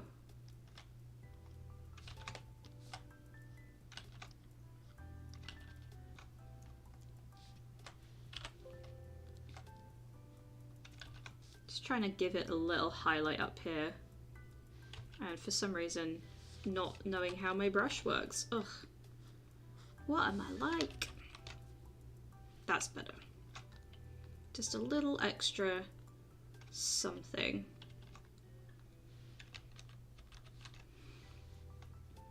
Before I start adding the little metal weights at the bottom of his thing, I think I'll fix this breastplate up and paint that, because it'll be nice and easy to paint the beads over something that's all finished up.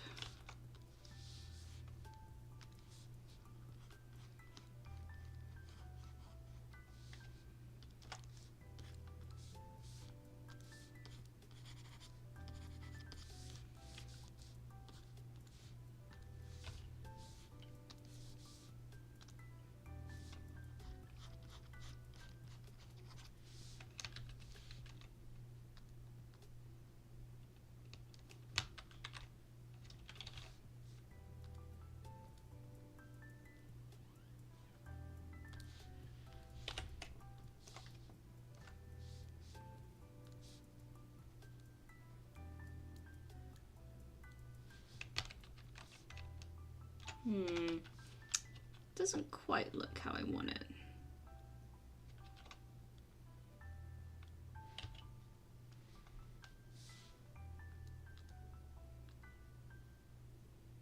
That's a little better. Don't want it too bright over there, because there is meant to be a little bit of shade coming across it, but maybe a little something. I'll definitely add some like lighter highlights at some point, but not right now. I want to get everything down and then I can add like little dots. I think that'll do for now.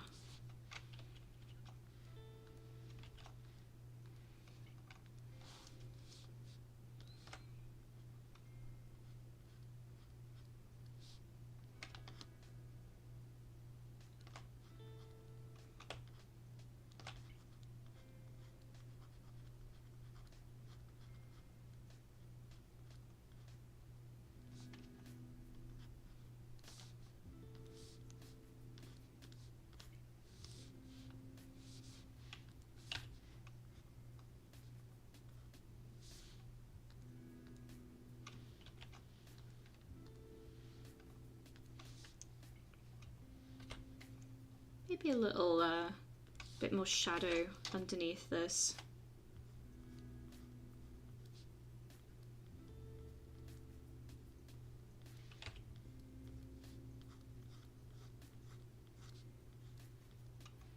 Just to imply it's not, you know, touching the body. Actually, it should be even more than that. It should be more like all the way out to here. Yeah, there we go. I like that. That is better. It's crazy how you don't notice the work building up and then you turn off the layer and you realize how much of a difference it makes. It's crazy. Oh, some more people heading off. No worries at all. Thank you so much for stopping by. I value all of you. Stay hydrated, all of that good stuff, and I'll see you soon. Do they have feelings in their gold bits? Can I particularly fancy Onata to set themselves with gemstones or wacky? You can't really engrave yourself. No, and as I said before, once again, something that I clarified in that Q&A video, if you have lots of burning questions, that Q&A video on my channel is hopefully a very good source for you. But the gold pigmentation, let me grab it. The gold pigmentation on their skin is just pigmentation, so it's not solid gold. They can feel just fine.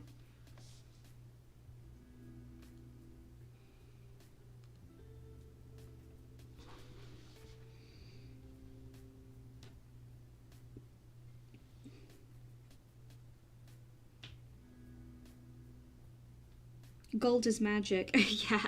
No, that's a good point. It kind of reminds me of the classic thing of like a like the barbarian that thinks it's a wizard because every time he uses his wand, his club to like cast sleep, people get knocked out. That sort of thing.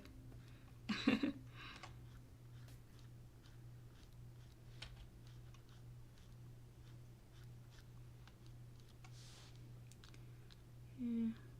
And like I said before, it means a lot that you guys are kind of joining me on this one because, as I said before, I don't mind. Well, I do mind, but I'm trying not to mind failing. You know, I think art is really bereft of the human touch these days, and there's something about seeing people, I don't know, fail at art that kind of brings me comfort. It reminds me that we're all just kind of making up as we go, and you know, even the greatest artists in the world like Leonardo da Vinci and them, you know, they failed. They had books full of sketches that didn't work out, and obviously that's not me comparing myself to any of the greats. It's just saying even they had their moments, you know.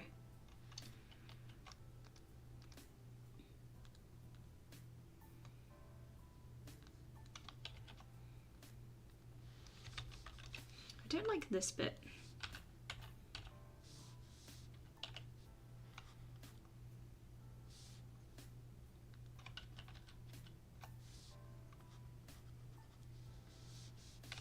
How did I do it on the original? Okay. I think I just overworked it a bit. I'm just pulling it back a little. That'll do.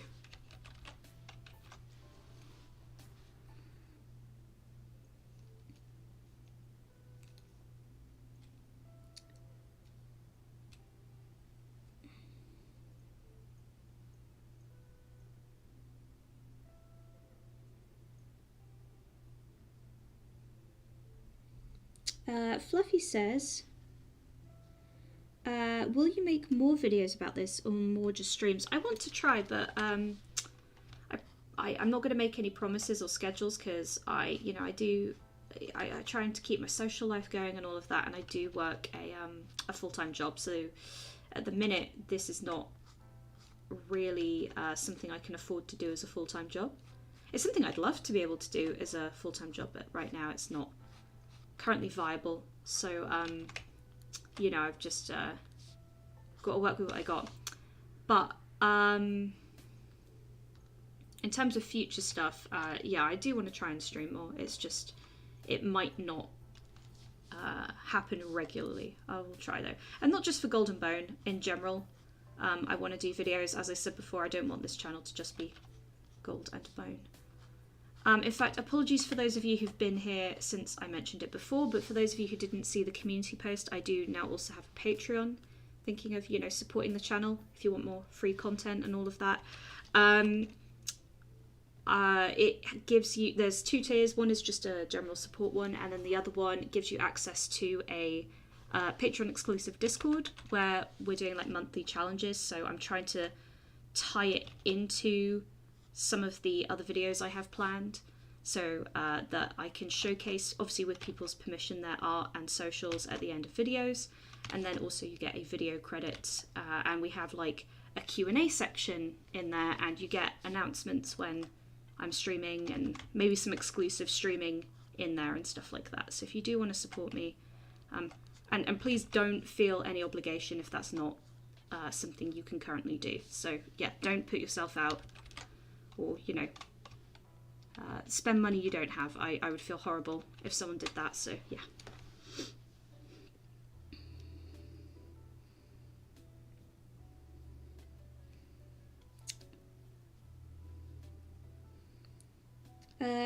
Bionic Dodo says, failing is a part of the process, and if you fail, that's just the universe preparing you to succeed and feel incredible. Yeah, absolutely. I think that's such a wonderful way of putting it, actually. I love that. That's such a nice way of looking at it. Yeah. And the thing that was very much ingrained into me back when I studied art was fail faster. The quicker you start failing, the quicker you can start making cool stuff. It's why I'm really eager to get that RPG I've had in the works out this year, because, you know, Golden Bone is something, a project I'd like to keep doing on this channel for, you know, quite a while to come. But I still want to get practice putting myself out there and trying some of the RPG content I've had planned for a while.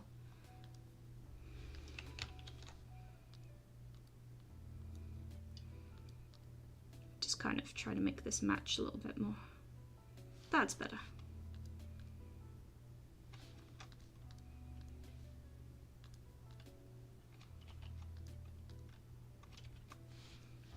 Right, let's work out what's going on with this metal plating.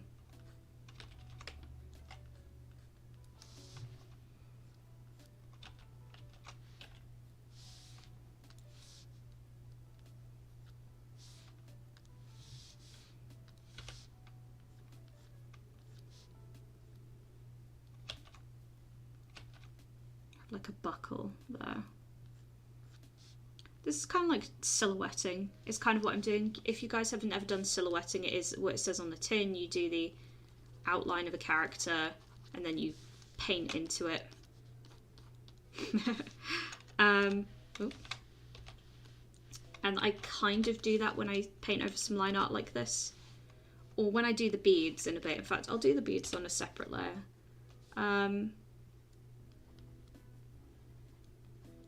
I'll do this and then I'll just paint the metal details on top.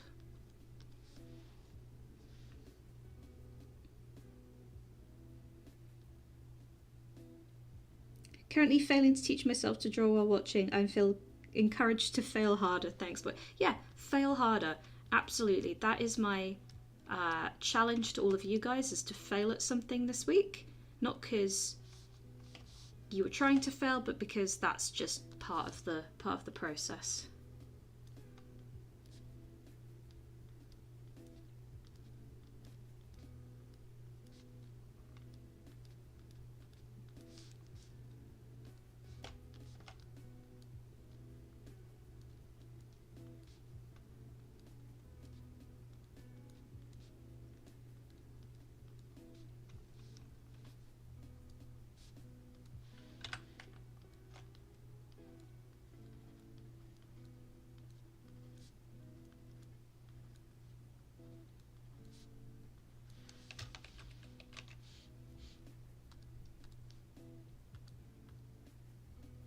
Yeah, something like that.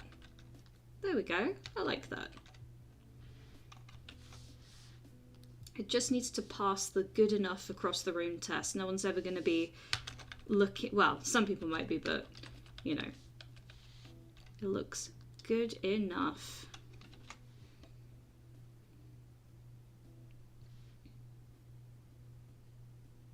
Do you have any recommendations for good beginner-friendly drawing tablets?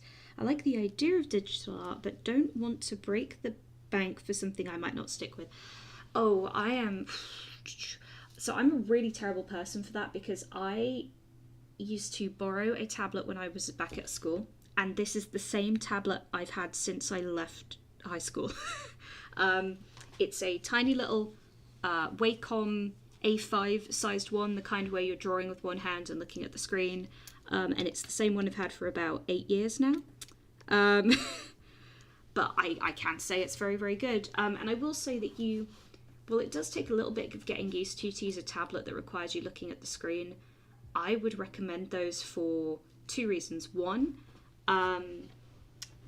they tend to be a little bit cheaper, and I think too many people are relying on the kind of like best quality equipment, and sometimes you won't always have access to that, and so it's good to just get used to other stuff. But also it's better for your posture in my experience, because instead of hunching over like a little shrimp, as we are all prone to do, myself included, it means that you know, are looking upwards. So right now I've got a half decent posture going because, well, one, because I've just remembered my posture and I've just decided to sit upright, but also because I don't need to stare down. I can look ahead at my stuff.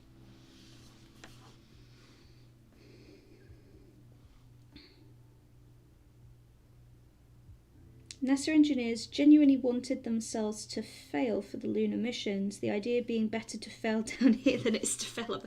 Yeah, 100%. And obviously, we're not quite going to the moon on this one, but it is true that,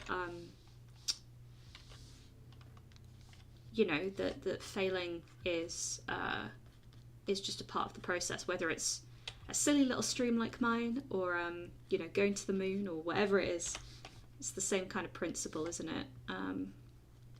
Hopefully you guys take that into the work that you do.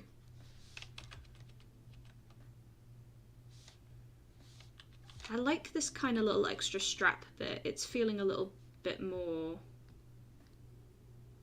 cohesive for me, for my little brain.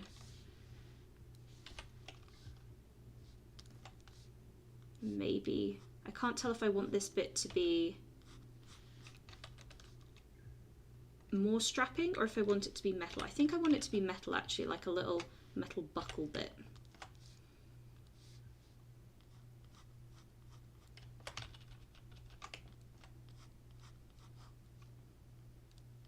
Something like this.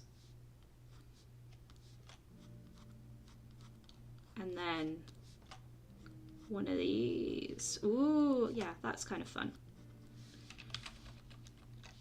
Maybe. I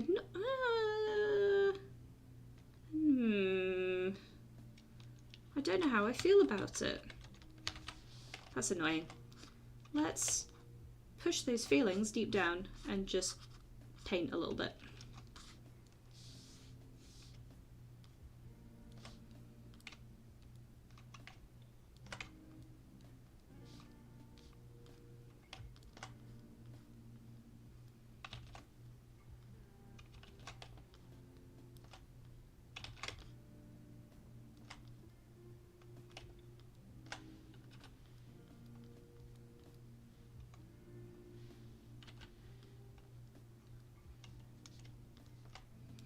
Probably just do a little bit more and then I will need to head off, my lovelies, because I do have work tomorrow, though thank goodness it's Friday.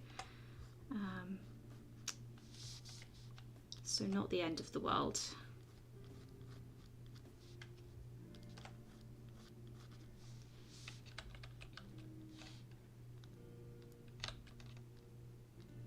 Okay, yeah, we can work with this. We can work with this.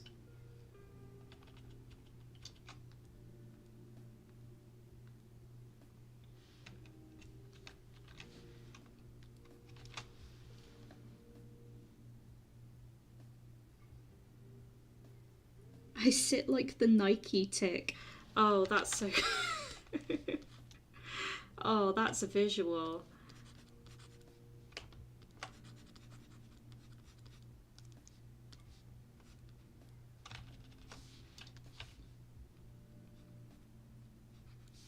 I'm just going to try and get a little bit of a thing going here.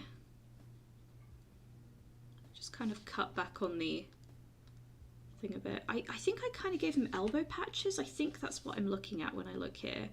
But I do just want to get the basics down.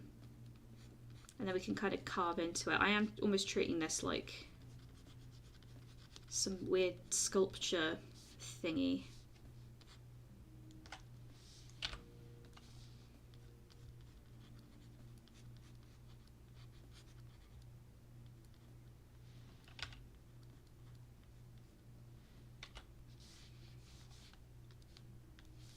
Those are meant to be elbow patches. I'm trying to remember what past Small Brit was trying to do here.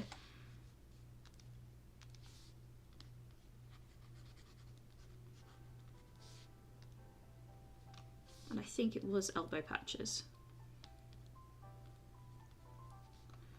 Oh, the inner machinations of my mind are a mystery, even to myself.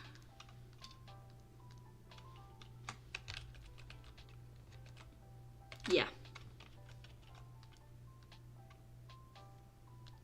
And we'll just reduce the opacity a little so I can let some of that sketch layer come through. We'll take some of this darker section,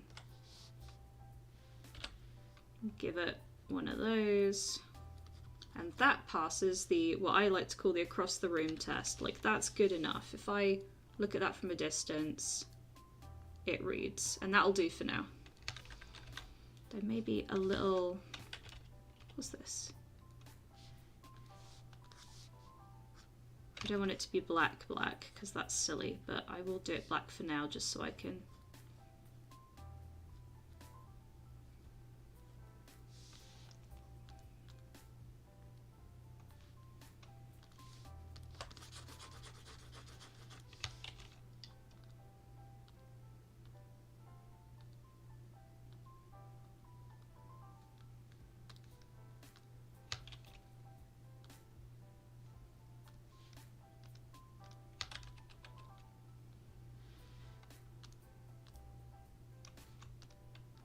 That's better. There we go. That's not looking too bad.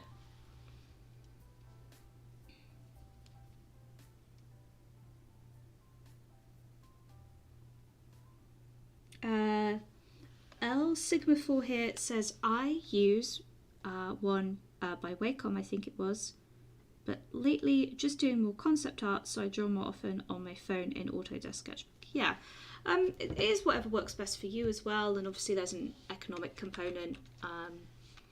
I'm not saying if I, you know, I'm not going to sit here and claim that if I wasn't like super well off, I wouldn't try out some of those really expensive ones, because I probably would try them out if I could afford to, but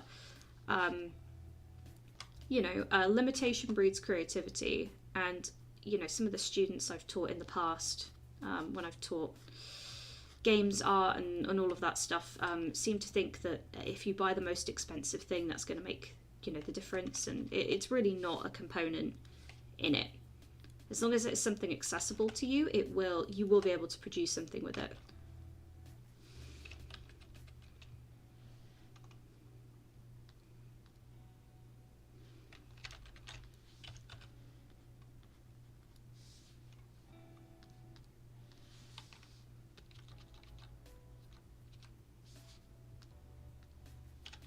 It's a bit too curved. Let's do that again.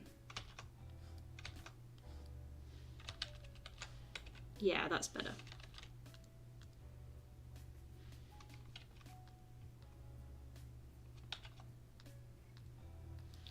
What a difference that's made, eh?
Trying to redefine the boundaries a little bit more,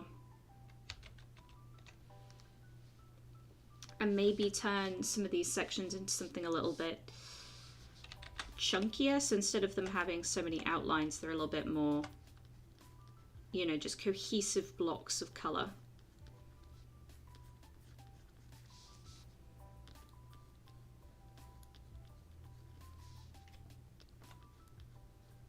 See what I mean?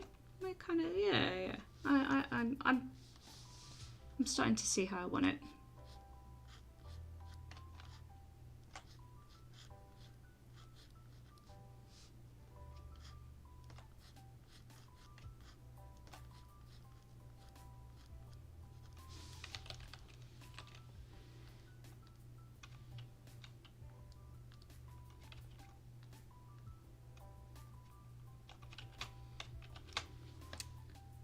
Oh my gosh.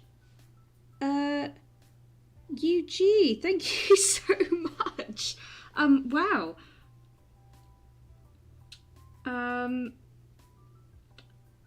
Google says this is the price of 1 gram of gold. So here's 1 gram. That is, wow, that is so incredibly generous. Thank you so much. Wow. Thank you. That support really means a lot to me. Thank you. Let me do a little heart react to thank you. Wow, yeah, is there, though I'm aware this could come across as incredibly narcissistic, but is there anything you wanted to ask or anything you wanted to say? You know, the floor is yours, all of that jazz. Thank you.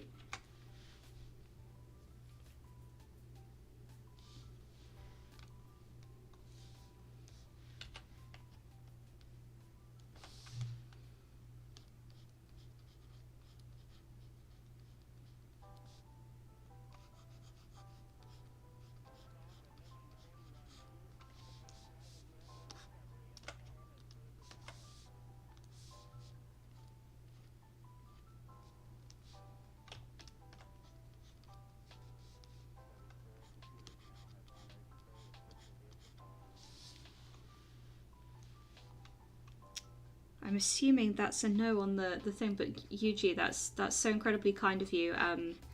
And yeah, I just really appreciate you. Thank you so much. I hope you have a great rest of your day, and I promise to put the money to good use. Mostly it's, I do need to update my setup and get something a little bit more pleasant for streaming, for you guys as much as myself, so that is what I will use it for.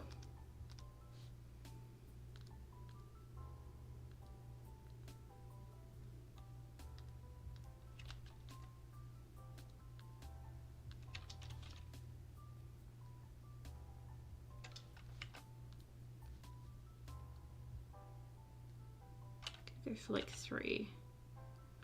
I also have, there's so many projects I want to do at the minute. So I don't know if you guys have ever had like I kind of like to nickname it a pizza dream. You have like some weird food and then you end up having like a really ultra vivid dream with like plot lines and all of that stuff. And I kind of had one of those the other day and it made me kind of come up with a whole thing, the kind of thing I'd love to like write a book about. It was quite crazy.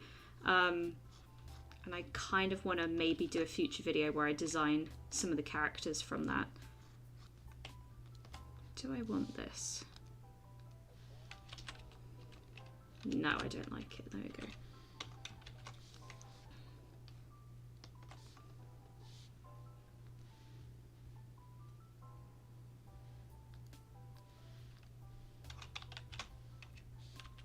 I do want to tidy up these little rough bits here.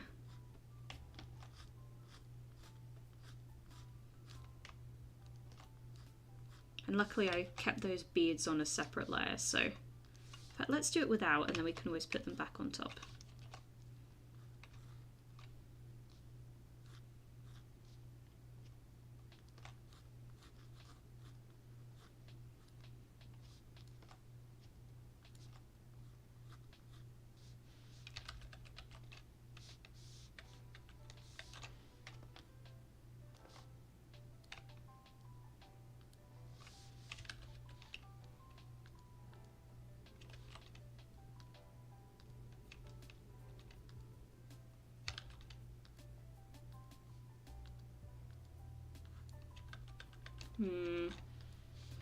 It's then losing some of that darkness down here.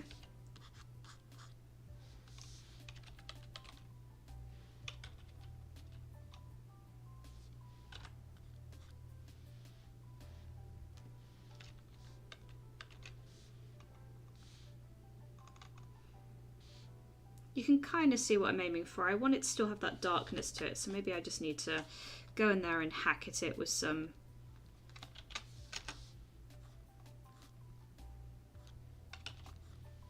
more defined bits.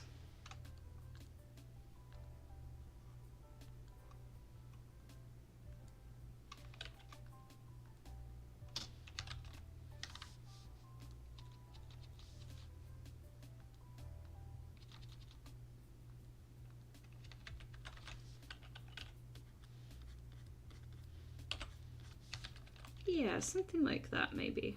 Just so that up close it's a little more refined. Probably will add some more like deep sections.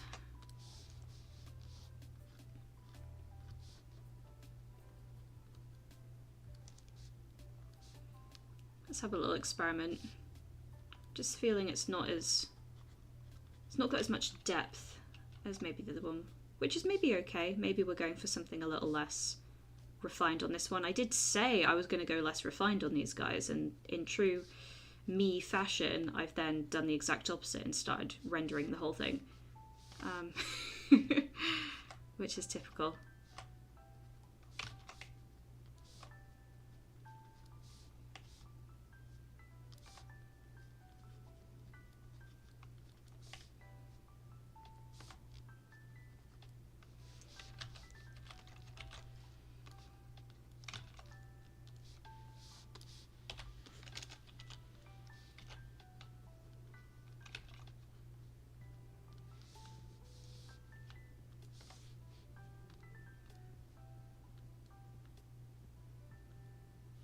Maybe something like that.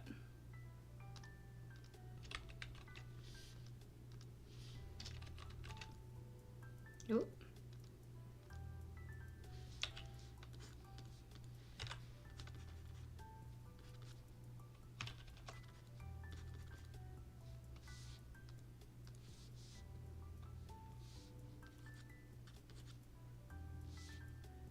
Yeah, something like that'll do. It's getting there, it's getting there. I'm gonna try and... Hi, first time catching a night alive. Hi, Aranil, or Aranil, however you pronounce it. How is it going? I'm actually just kind of finishing up a little bit, but I was just saying I promised that I would kind of render one of these guys out and leave the rest sketchy, and then I have forsaken my sacred vow and immediately gone in and started working on one of these guys. But it's been fun, and we've chatted and rambled along the way. I definitely need to render her more because I want to do her face properly and not just this weird ghost face that she has going on. She deserves a real face. She's a good gal.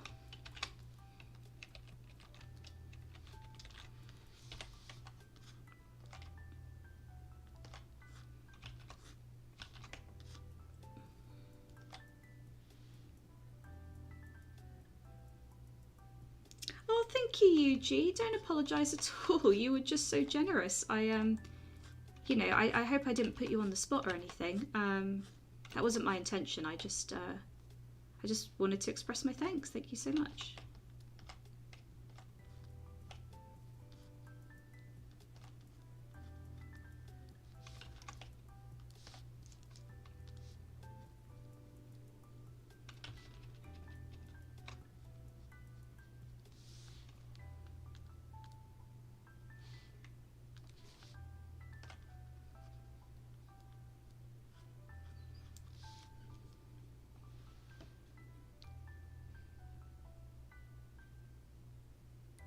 Oh, hi, Rogue Jode. Nice for you to come along.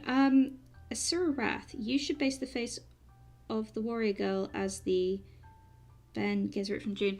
I actually, I think I'm going to go for something a bit more, Romani. I think there is a lot of Romani inspiration for me personally in terms of clothing choice and wraps in this, or certainly the Romani community here in the UK. So I want to kind of emulate that a little bit more.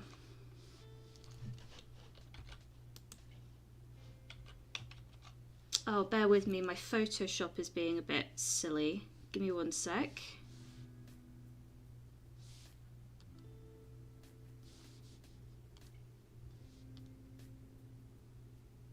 There we go.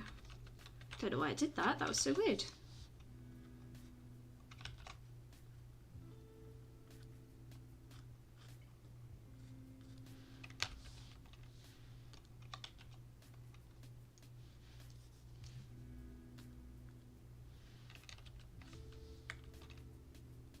It's telling me I need to go to bed soon. But yeah, I've got lots of to answer someone's question earlier about the other stuff I might have coming. I definitely have a lot of ideas in the works. I really want to design a superhero team at some point. I think that could be a fun project. I'm very into my superhero stuff, old comics and all of that.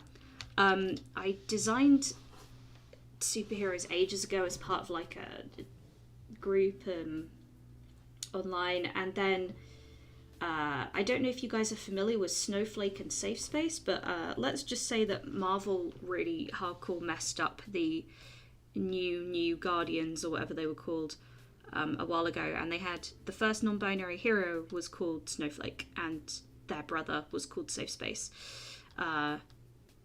which probably tells you everything you need to know about what a disaster it was.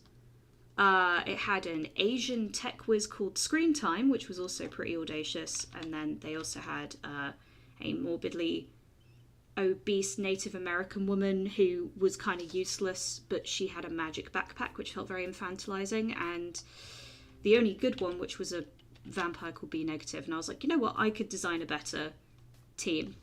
And so I think at some point I'd like to put my money where my mouth is and design a team.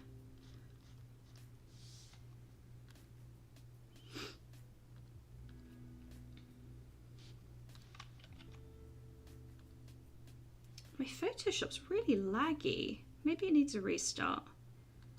Or maybe it's a sign that I might want to wind down for today.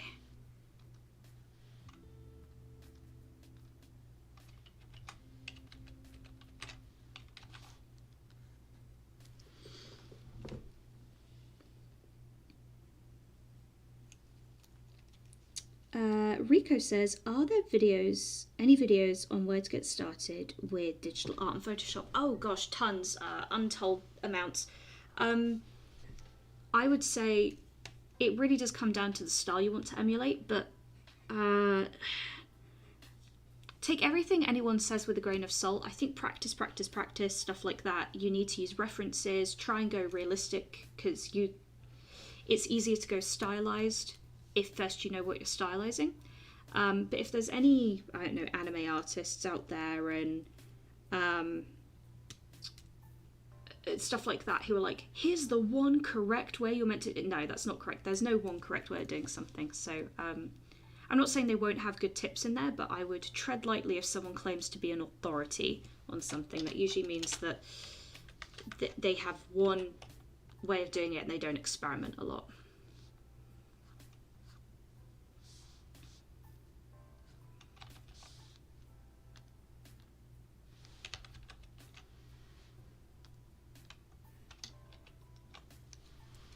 Shamana says, I feel like too many hero groups and comics are trying to be too woke.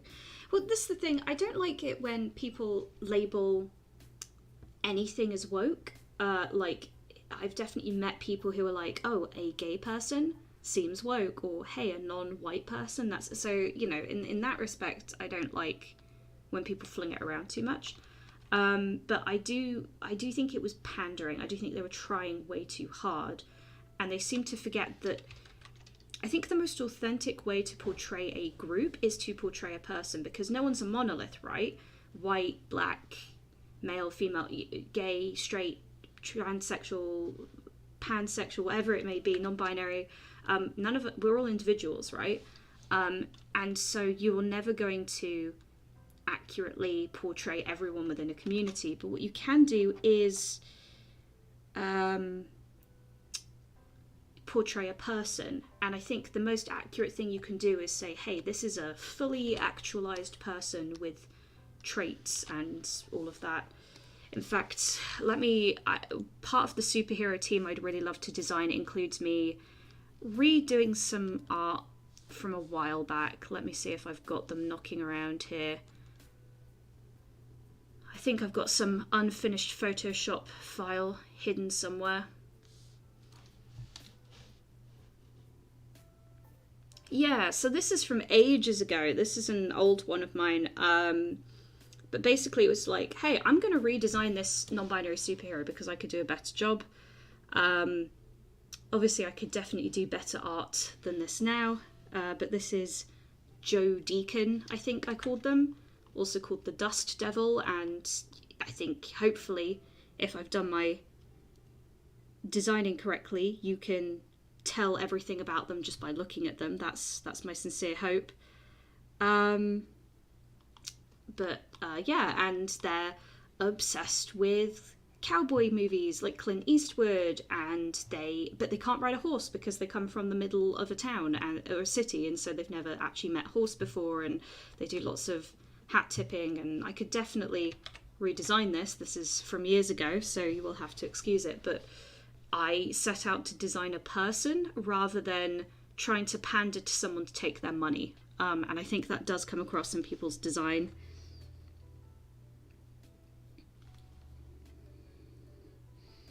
Aranil says, here's why you're using Photoshop wrong type videos are to be avoided like the plague. Yes, exactly that. The best artists, or the one thing I know is I know nothing, and I think most artists worth their salt would also admit that they can offer advice, but none of us are authorities on art as a whole.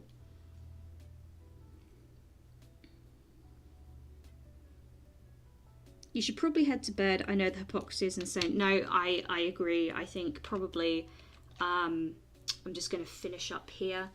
And maybe next time we'll come back. I maybe work on this a little bit in my free time, and then we can come back and maybe render these lovely ladies a little bit more. And then that'll be nice fodder to then do a video on the Bachats, which will be fun. And then that'll be kind of a culture from Golden Bone down, and I can maybe look at some other bits and pieces. But yeah, I think you know what, Bionic Dodo 24, great username by the way. I think you are absolutely right, and I'm probably going to head off to bed. So I'm going to give you all my best wishes. If anyone's got any final thoughts, any questions, I will sip my drink for a few minutes more. But I will just leave these beautiful lads and lasses up on the screen for you.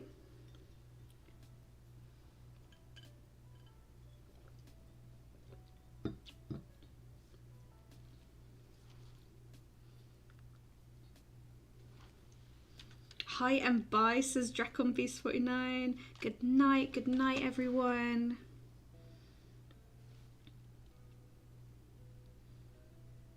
Wonderful, wonderful. Bye and thank you. No, thank you. I do really appreciate it. I can't believe you guys want to hear me ramble about my silly little metal people and heroes and all of that jazz. So it means a lot to me. Thank you so much. You have a good night too, Sharmana. Take care. Have delicious dreams. I sure will, Jessie. Thank you. Good night to all of you. Alrighty, off I go.